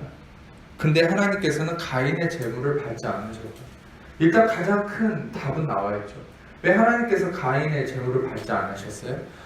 분명히 창세기 3장을 보면 땅은 저주를 받았다고 했거든요. 근데 땅은 저주를 받았는데 땅의 소산으로 제물을 삼았잖아요. 그러니까 일단은 하나님께 저주받은 것을 갖다 드린 거예요. 아벨은 양의 첫 새끼를 드렸죠. 이것은 무엇을 의미합니까? 땅의 것이 아니에요. 양은 하나님이 택한 제물이에요. 이것은 예수 그리스도를 상징하죠. 그러니까 예수 그리스도를 상징하는 이 하나님이 택한 제물을 가지고 나갔을 때 하나님 아벨의 것을 받으시고, 가인은 땅의 것을 드렸죠. 이 땅은 저주받은 것인데 이 저주받은 것을 드렸다는 게 무슨 의미인 줄 아세요? 이것은 바로 저주받은 나의 육신적 기준을 가지고 나갔다. 그러니까 내가 택한 것, 나의 기준, 나의 여러분 근본적 아담의 저주는 뭐예요? 물론 땅도 저주를 받았지만 근본적인 땅의 저주는 뭡니까? 그 땅은 저주를 받았다고 표현을 할 때 그것은 아담아라고 얘기합니다. 다시 말하면 아담의 어원이 되는 거죠. 그러니까 아담 자체, 인간이 저주를 받은 건데 그 땅도 저주를 받았고 저주받은 자기 자신을 하나님께 가지고 나아갔다. 여러분, 우리는 전에도 이런 부분이 헷갈렸을 수 있어요. 하나님께 나 자신을 드려야 된다. 여러분, 아니에요. 하나님께는 우리가 예수 그리스도를 가지고 나아가는 거예요. 여러분, 그걸 오해하지 마세요. 하나님이 여러분 자신을 드리면 받으시나요? 하나님은 예수님을 받으시는 거예요. 네. 여러분 자신을 받는 거지만 본질은 여러분 안에 계신 예수님을 받으시는 거지, 그 육신된 이 뭡니까? 끊임없이 저주의 표상처럼 나타난 우리 육신을 하나님께 드린다고 하나님 받으시겠어요? 아니, 하나님은 우리 안에 예수님을 받으세요. 그러니까 아벨과 가인의 사건은 영적으로 엄청나게 중요한 진리를 내포하는 사건이에요. 아벨은 양을 드렸고 이 양이 의미하는 바가 뭡니까? 하나님이 택한 제물 예수 그리스도. 근데 가인은 땅에 이 저주받은 땅의 소산을 드렸을 때 이것은 하나님이 택하지 않은 내가 택한, 내가 인간으로서 나의 육신적 저주의 그 기반 위에서 택한 그 제물을 가지고 나갔을 때 하나님은 받지 않으셨다. 근데 하나님께서 뭐라고 얘기하십니까? 여호와께서 가인에게 이르시되 네가 분하여 하면 어찌하느냐. 왜? 하나님 받지 않았으니까. 이건 재밌죠. 그러니까 성경은 다 그물처럼 이어져 있어요. 마르다를 보세요. 자기가 예수님을 막 대접하려 했을 때 그게 안 받아들이니까 짜증을 내잖아요. 가인이랑 똑같은 거예요. 진짜로. 생각해보세요. 지금 성령께서 감동을 주시는데 가인도 화가 나요. 왜 화가 나요? 근데 안 받으면 안 받은 거지. 안 받으면 받을 때까지 하나님께 다시 회개하고 가면 되잖아요. 근데 왜 화를 내냐고요, 진짜로. 물론 여러분 어떤 분들은 아벨 것은 받아들이고 자기 것은 안 받으니까 자존심이 상했다. 근데 자존심 이외에 여러분 인간은요, 여러분도 생각해 보세요. 그런 게 있었을 거예요. 여러분이 막 율법적으로 하나님께 내가 해드려야 된다는 마음으로 교회 봉사를 열심히 했는데 뭔가 이게 내 힘으로 계속 그게 반복되잖아요. 내 힘으로 하나님께 나아가는 게 반복되잖아요. 그럼 이유 없이 화가 나요, 그냥. 하나님이 받아주고 안 받아주고 저 사람 거를 안 받아주고 내 걸 안 받아줬다 이런 거 상관없이 그냥 내 힘으로 막 노력해서 나아가면 화가 나요. 어느 순간 지치고. 그게 마르다의 모습이에요. 가인도 본질적인 육신의 행위를 기반으로 하는 열매가 잘못된 열매로 나타나기 때문에 이런 모습이 나타나는 거죠. 그래서 네가 분하여 하면 어찌 미며 안색이 변하면 어찌 됨이냐. 네가 선을 행하면 어찌 낯을 들지 못하게. 선을 행하면 이란 말이 뭐겠습니까? 여기서 뜬금없이 바로 이 선함의 기준은 먼저 가장 중요한 선함의 기준이 뭐냐? 택하신 제물로 하나님께 나아가. 이게 선함이죠. 가장 큰 선함. 택하신 제물은 바로 예수 그리스도예요. 약자로만 쓸게요. 그러니까 우리의 진정한 선함은 택하신 제물로 하나님께 나아감인데 1차적으로 여기에 근거가 나왔죠. 네가 선을 행하면 이럴 필요가 없다. 진정한 선을 행하지 않았다. 그건 뭡니까? 내가 택한 제물이 아니라 네가 택한 저주받은 걸로 나왔기 때문에 우리에게 있어서 그게 어떻게 적용돼요? 맨날 나의 기준, 나의 판단, 나의 육신, 나의 어떠함으로 나아가는, 나의 경건성으로 나아가는 그게 우리 안에 분노와 지침과 회의감 이런 것을 일으킨다는 거예요. 우리의 신앙생활에 대한 어떤 기쁨이 없다는 거죠. 자, 악함은 반대로 하나님이 택하지 않은 예수 그리스도가 제물이 되지 않은 그것으로 나갔을 때 악함이 되는 거예요. 가인처럼. 자, 근데 한 가지 이 부분에 대한 근거가 되는 게 이 아래 나왔어요. 죄가 이게 가장 어려운 부분 중에 하나인데 선을 행하지 않으면 죄가 문에 엎드려 있느니라. 죄가 너를 원하나 너는 죄를 다스릴지니라. 이것은 굉장히 어려운 말이죠. 성경을 읽을 때 이 부분 때문에 좀 어려움을 겪었던 사람들이 있을 수 있어요. 그게 뭐냐면 여기서 죄라는 것은 히브리어로 하타라는 말. 근데 이 하타는 물론 죄라는 말도 맞습니다. 근데 하타라는 이 말은 희생 제물이라는 의미가 있어요. 여기서는 희생 제물로 해석하는 게 맞아요. 그러니까 가인이 자기가 택한 제물로 하나님께 나아가서 이게 악함으로 평가받으니까 하나님이 뭐라고 얘기한 거예요? 이게 번역이 잘못된 거예요. 뭐라고 얘기한 거였냐면 희생 제물이 문 앞에 엎드려져 있기 때문에 그 희생 제물이 너를 원하고 있다. 그래서 너는 이 희생 제물을 다스려라 라는 말이고요. 그거를 가지고 가서 제물을 드리라는 거예요. 이것은 마치 그런 느낌이죠. 창세기 22장에 그 아브라함이 이삭을 바치려고 할 때 멈추라 하고 그 가시덤불에 양이 걸려 있었잖아요. 그것을 가지고 제물을 드려라. 야훼 이레 준비된 제물. 그것은 근본적으로 예수 그리스도를 상징하는데 이 예수 그리스도 다시 말하면 희생 제물 이 택한 예비된 제물을 너는 그것을 가지고 하나님께 나아가라. 다시 말하면 이 죄라는 거를 희생 제물로, 화타를 희생 제물로 해석을 해야 맞고요. 제가 이것을 완전히 원어적으로 해석해서 자연스럽게 표현을 해드리면 이겁니다. 희생 제물이 문 앞에 있으니까 너는 그 희생 제물이 너를 원하고 있다는 걸 알아야 돼. 그리고 너는 이 희생 제물을 가지고 하나님께 나아가라. 그것이 선을 행하는 것이고, 여러분, 우리는 희생 제물이신 예수 그리스도를 가지고 그 예수 그리스도 안에서 하나님께 나아갈 때 이게 바로 선함이 돼요. 근데 악함은 뭐예요? 반대요.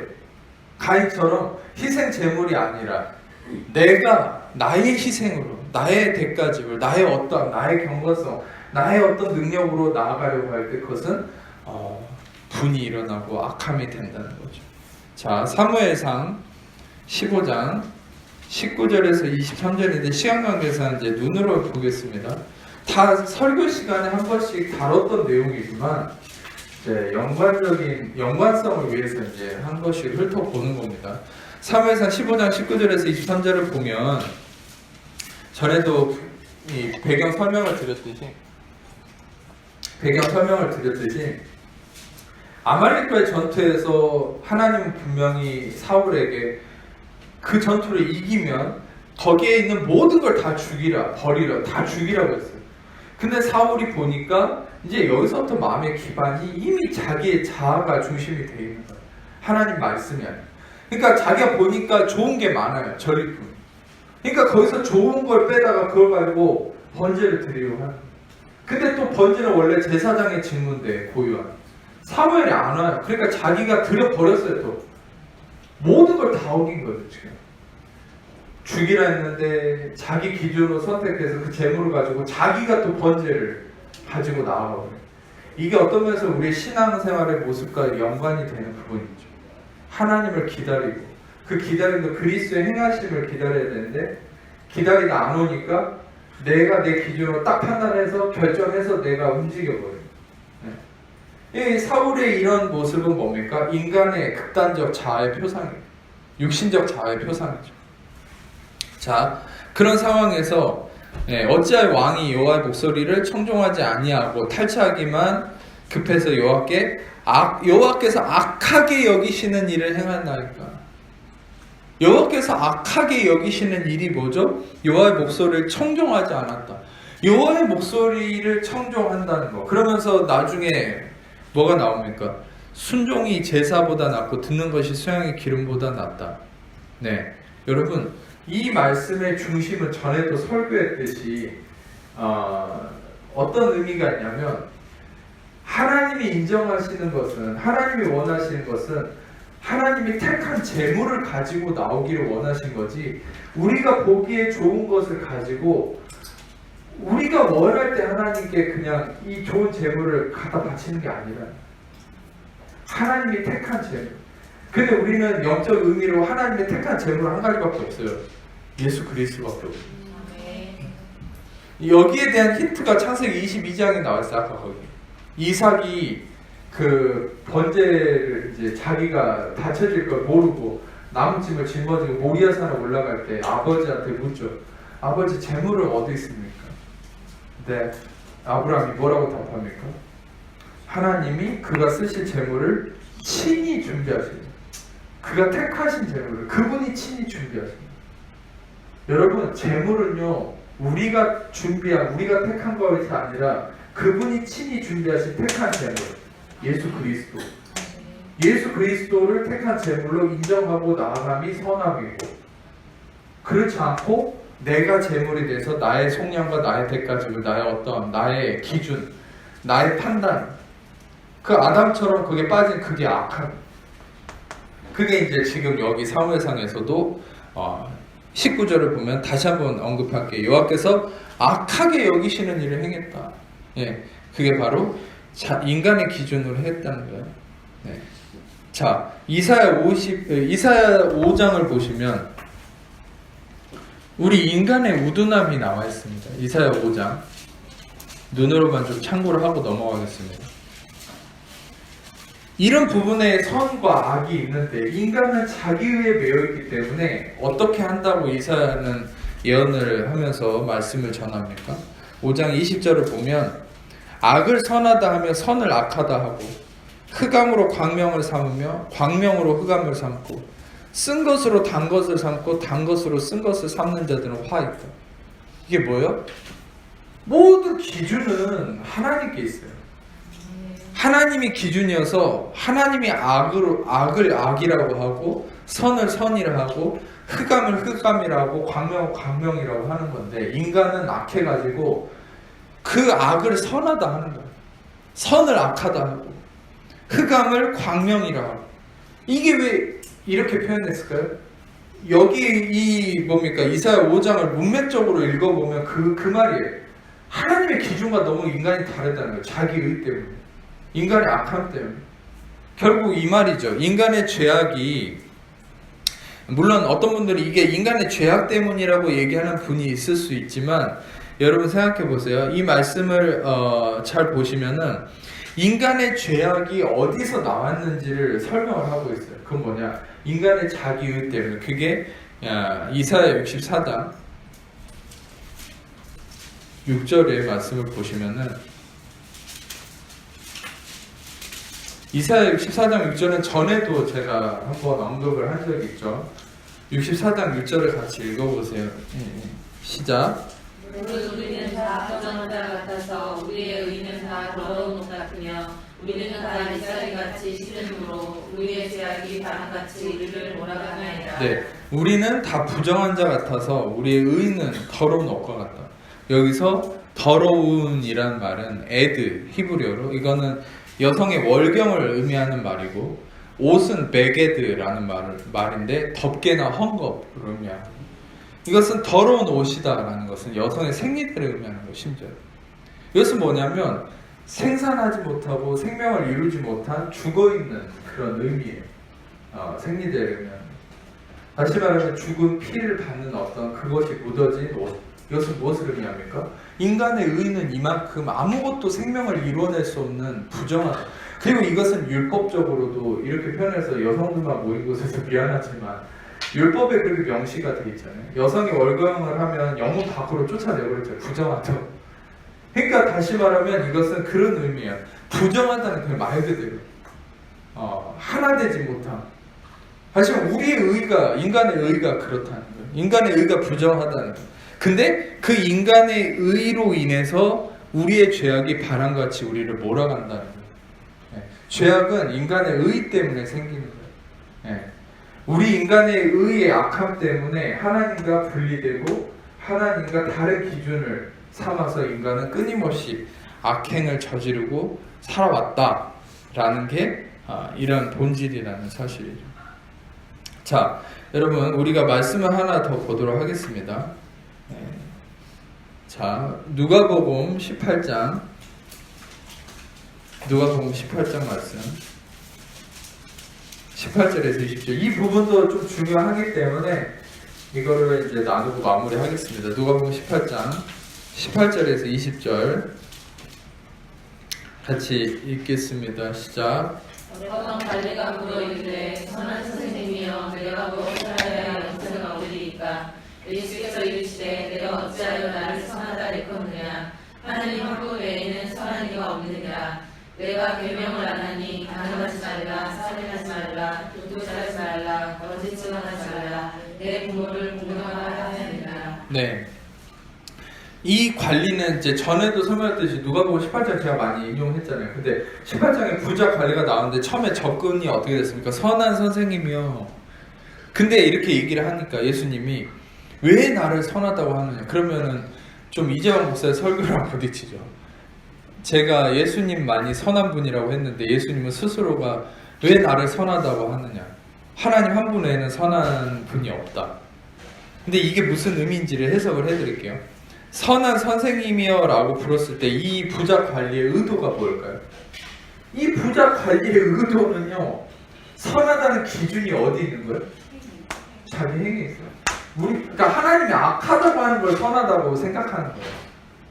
자기 기준에 이 사람의 기준이 어디 있는지 예수님이 딱 20절에 꼬집어놨죠. 네가 계명을 알고 있다. 간음하지 말라, 살인하지 말라, 도둑질하지 말라, 거짓 증언하지 말라, 내 부모를 공경하라. 이게 바로 네가 세우는, 네가 알고 있는 선함의 기준이다. 왜 나를 그렇게 보냐는 거예요.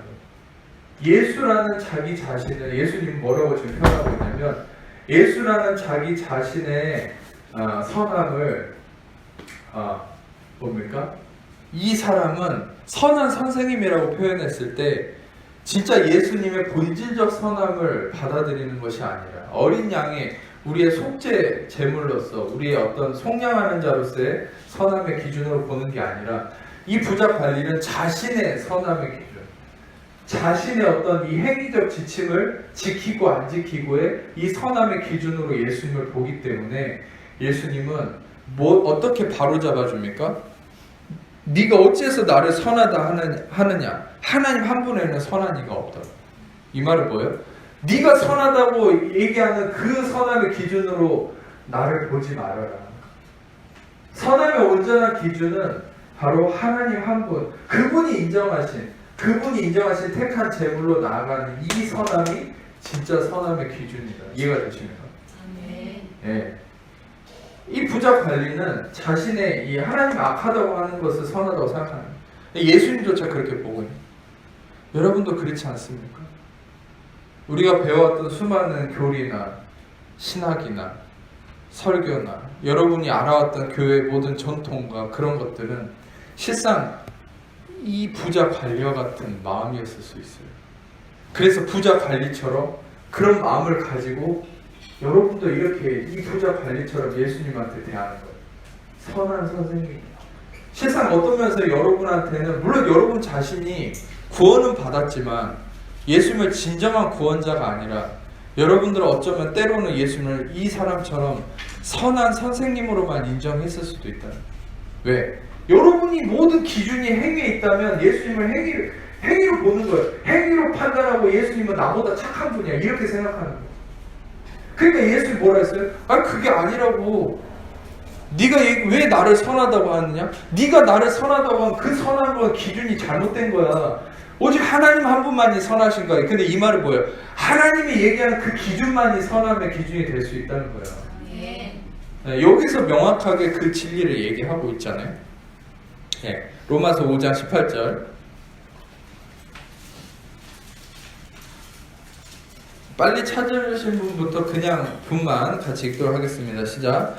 그런즉 한 범죄로 많은 사람이 정죄에 이른 것 같이 한 의로운 행위로 말미암아 많은 사람이 의롭다 하심을 받아 생명에 이르는.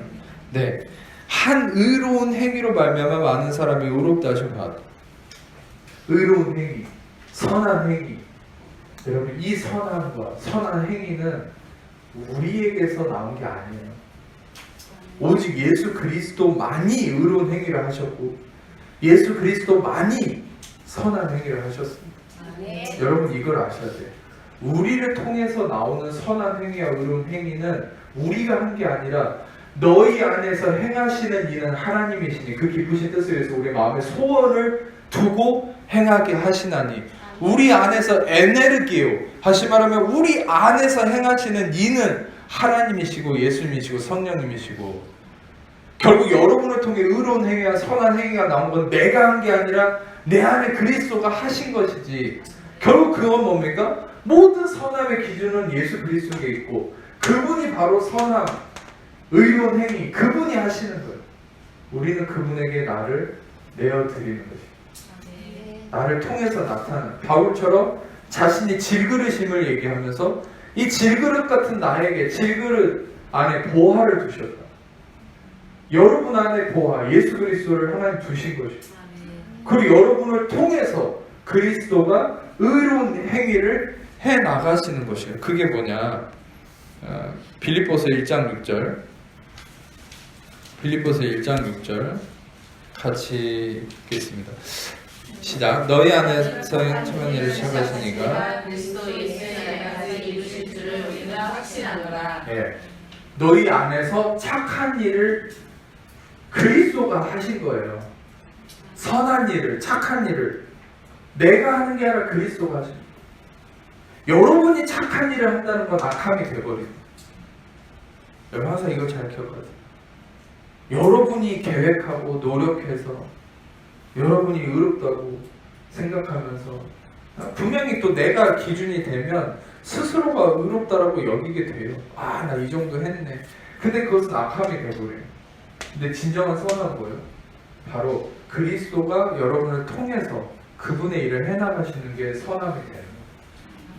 물론 가장 본질적으로는 그리스도가 택하신 제물로서 여러분 안에서 희생 제물로서 나아감이 본질적 선함이지만 여러분의 삶에서도 적용되는 모든 것이 여러분들을 통한 선한 행위, 의로운 행위는 여러분이 하는 게 아니라 여러분 안에 계신 예수 그리스도가 해 나가시는 거예요. 네.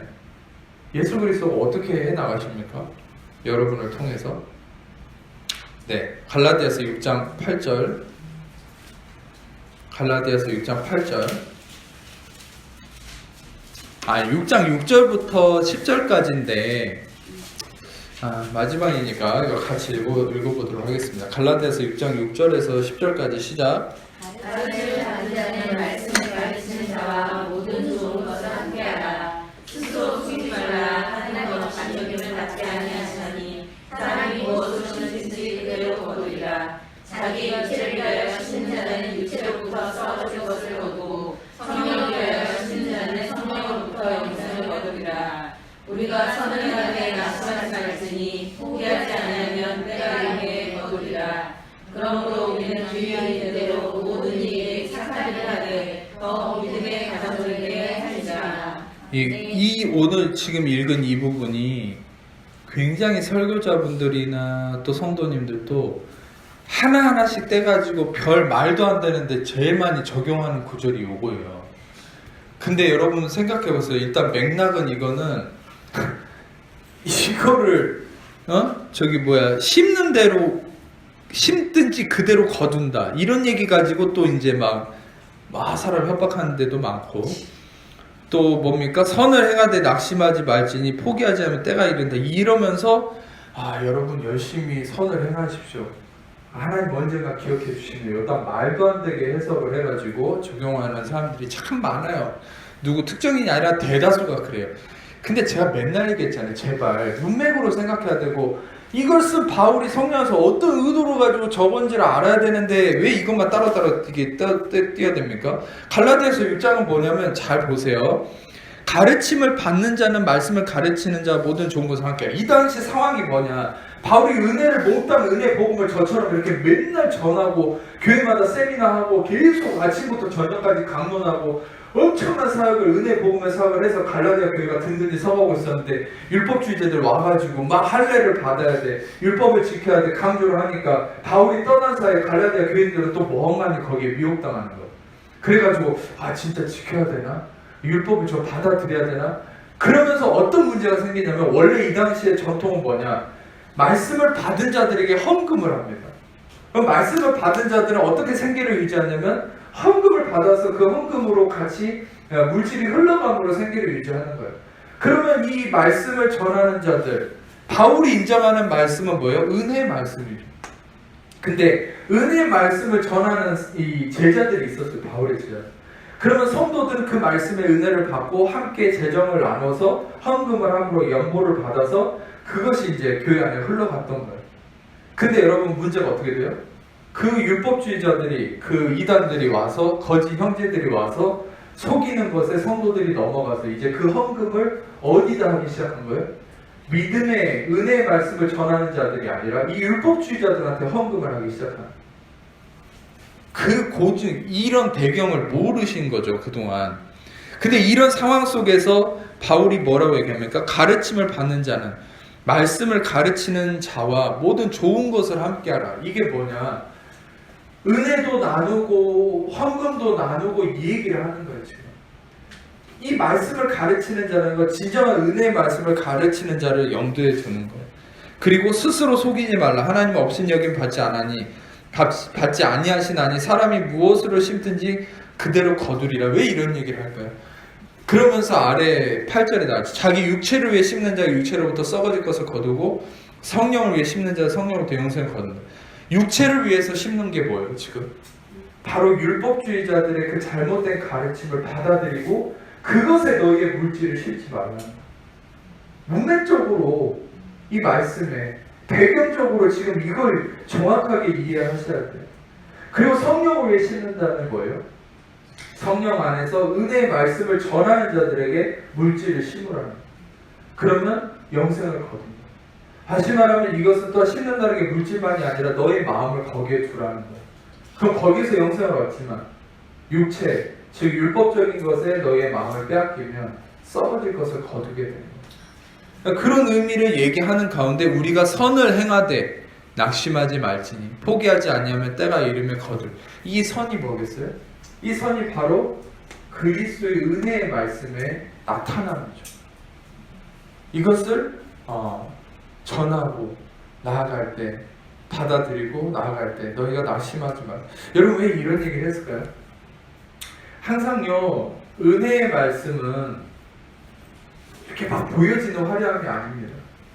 어떤 면에서 율법적인 이런 교리나 이런 것들이 더 그럴듯해요. 사역도 더 그럴듯하고 더 화려해 보이고. 네. 다시 말하면 이번에 이제 교사 강습할 때도 얘기할 거지만 사람은 외모를 보지만 하나님은 중심을 보십니다. 그러니까 다시 말하면 사람은 외모를 본다는 게 뭐냐면 이 육신적 기준으로 판단한다는 거예요. 가능성, 행함, 나타남. 그러니까 실상 어떤 면에서는 은혜의 진리는 그렇지 않잖아요. 보이지 않는 거잖아요. 네. 화려하지 않잖아요. 막 즉각적으로 뭔가 반응을 요구하고 그런 게 아니잖아요. 그러니까 어떤 면에서는 지금 성도들도 보여지는 이런 나타난 행위적인 뭐 예식이나 이런 율법주의를 얘기하는 사람들한테 마음이 뺏겨 있고 눌려 있는 거예요. 지금 이기질 못하는 거예요. 그 힘으로. 그러니까 바울이 뭐라고 권면합니까? 낙심하지 말라. 포기하지 아니하면 때가 이르면 거둔다. 다시 말하면 포기하지 말라는 거예요. 보여지는 것에 미혹당해서 순간적인 잘못된 선택을 하지 말고 때를 기다리라는 거예요. 그 하나님의 때 하나님이 홍해를 가르시듯이 한 방에 묻이 드러나 있을 거라는 거예요. 홍해도 단번에 갈라지진 않았어요. 동풍이 밤새도록 불어서 그 다음 날이나 돼서야 묻이 드러났다고 했어요. 은혜 복음은요, 여러분들이 아셔야 될 것은 이걸 들었다 해서 여러분이 바로바로 여러분이 막 바뀔 거라고 조급해하지 마세요. 여러분이 알아야 될 것은 여러분이 이 은혜의 말씀을 통해 생각이 변화되는 시간이 필요해요. 오히려 제가 이 1시간 반을 설교할 때 행위적인 것만 1시간 반을 얘기했으면요, 여러분 지금 1시간 반 듣고 바로 뛰쳐나가서 뭐라도 했을 거예요. 그게 인간의 행위와는 너무 즉각적인 다이나마이트보다 더 파급 효과가 크기 때문에. 근데 여러분 내면의 이 사고 체계를 바꾸고 내면을 바꾸는 말씀이기 때문에 솔직히 여러분들 안에서 계속 갈등이 있어요. 갈등이 있어야 돼요. 갈등이 있어야 이것이 계속되면서 진짜 홍해가 갈라집니다. 근데 행함으로는 여러분들은 어떤 변화도 있을 수가 없어요. 그래서 여러분도 낙심하지 말고 포기하지 아니하면 때가 이르면 진정 은혜의 열매가 나타나게 될 거예요. 네. 그래서 여기서 10절에 나오죠. 우리는 기회가 있는 대로 모든 이에게 착한 일을 하되 모든 믿음의 가정들에게 할지니라. 이게 이제 아까 얘기했던 부연 그 배경 설명처럼 믿음의 가정들, 이게 뭡니까? 은혜를 전하는 자들에게 착한 일을 해라. 바로 너희 연보를, 물질을 그들에게 너의 마음을 나누어라. 율법주의자들이 아니라. 네. 여러분 다시 말하면 이런 갈라디아 교회 배경적인 의미를 통해서 이 말씀을 해석을 하셔야 되고, 그 의미 안에서도 우리의 선함이 그리스도를 통해서 여러분을 통해 나타나는 그 적용점이 어디 있습니까? 바로 여러분들은 은혜의 기준을 따라 살으라는. 네. 어떤 내 행함의 기준, 행위적인 율법주의가 아니라 은혜의 말씀의 기준을 따라서. 그래서 좀 더 목사님 구체적으로 우리가 은혜 기준을 따라서 우리가 우리 안에 그리스도가 행하심을 의지함으로 나를 내어드림이 어떤 의미가 되겠습니까? 라고 물을 수 있는데, 한마디만 딱 하자면 갈라디아서 5장에서는 그것에 대한 힌트를 주었죠. 너희가 성령을 따라 행하라. 그러면 육체의 종욕과 욕심을 이루지 않는다. 성령님과 함께 걸어가는 삶에 대해서 갈라디아서 5장에 강조를 했죠. 그리고 너희가 이거 보면서 얘기해야 돼요. 갈라디아서 5장에 18절을 보면은 너희가 성령이 인도하시는 바가 되면 율법 아래 있지 않으리라. 성령이 인도하시는 바는 성령님은 여러분을 은혜로 인도하십니다. 아멘. 19절에 19절이 아니라 하지만 16절에 너희는 성령을 따라 행하라. 그리하면 육체의 욕심을 이루지 않는다. 페리파테오, 성령님과 함께 걸어가는 삶. 다시 말하면 여러분이 착한 일을 내가 계획하는 삶이 아니라 그 착한 일은 여러분 안에 계신 성령께서 여러분을 통해 행하심. 그래서 성령님과 함께 걸어가는 삶. 그럼 성령님과 함께 걸어가는 삶을 어떻게 살 수 있습니까? 이것은 이제 좀 따로 시간이 필요해요. 더 길어질 수 있기 때문에 제가 여기서 마무리해야 되지만 짧게 한마디만 얘기하면 성령님과 교제를 여러분이 어떻게 해야 될까요? 성령님도 여러분 안에 계신 인격이고 예수의 영이고 예수님 그 자체죠. 근데 그 성령님과 어떻게 교제를 하고 그분의 뜻을 분별하고 그분이 나를 통해 드러날 때 그게 착한 일이 된다고 했잖아요. 근데 여러분 제가 한 가지 가장 중요한 힌트를 드리면 여러분이 은혜 복음의 진리 안에서 이런 원리들을 끊임없이 듣고 또 듣고 여러분의 사고 체계가 이 은혜 복음의 사고 체계로 바뀌어 나갈 때 성령께서 여러분을 통해서 역사하기 시작합니다. 왜 줄 아세요? 여러분의 의가 서 있을 때는 성령님이 잠잠히 계세요. 근데 여러분의 의가 이 복음의 말씀을 통해 이 은혜 말씀을 들으면 들을수록 우리 육신이 다운된다 했잖아요. 그러니까 내 의가 죽어진다는 거죠. 내 의가 죽어질수록 어떻게 됩니까? 그 성령께서 더 역사하실 수밖에 없는 거예요. 그래서 가장 중요한 힌트는 언제 성령님이 나를 통해 가장 확실하게 역사할 수 있습니까? 그것은 은혜의 말씀의 진리가 계속 여러분의 생각을 바꿔나갈 때 그냥 은혜 말씀에 은혜 받는 것만을 얘기하지 않았어요. 전 요즘에 계속 얘기하죠. 사고 체계가 바뀌어야 돼요. 그러니까 은혜 말씀이 시간이 걸려요. 사고가 바뀌어야 되니까.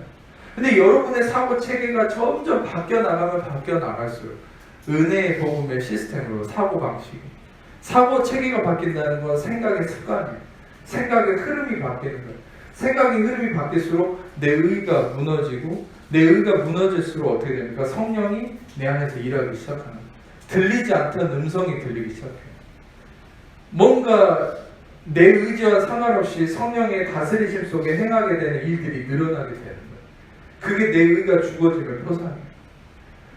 왜 예수 그리스도의 은혜의 복음이 여러분을 지배할수록 성령이 일하십니까? 바로 이 복음은 성령이 이 땅에 오신 목적이기 때문에 성령님은 예수님을 증언하러 오신 분이세요. 보혜사는 나를 증거하러 왔다. 복음서 예수님 요한복음은 그렇게 얘기하죠.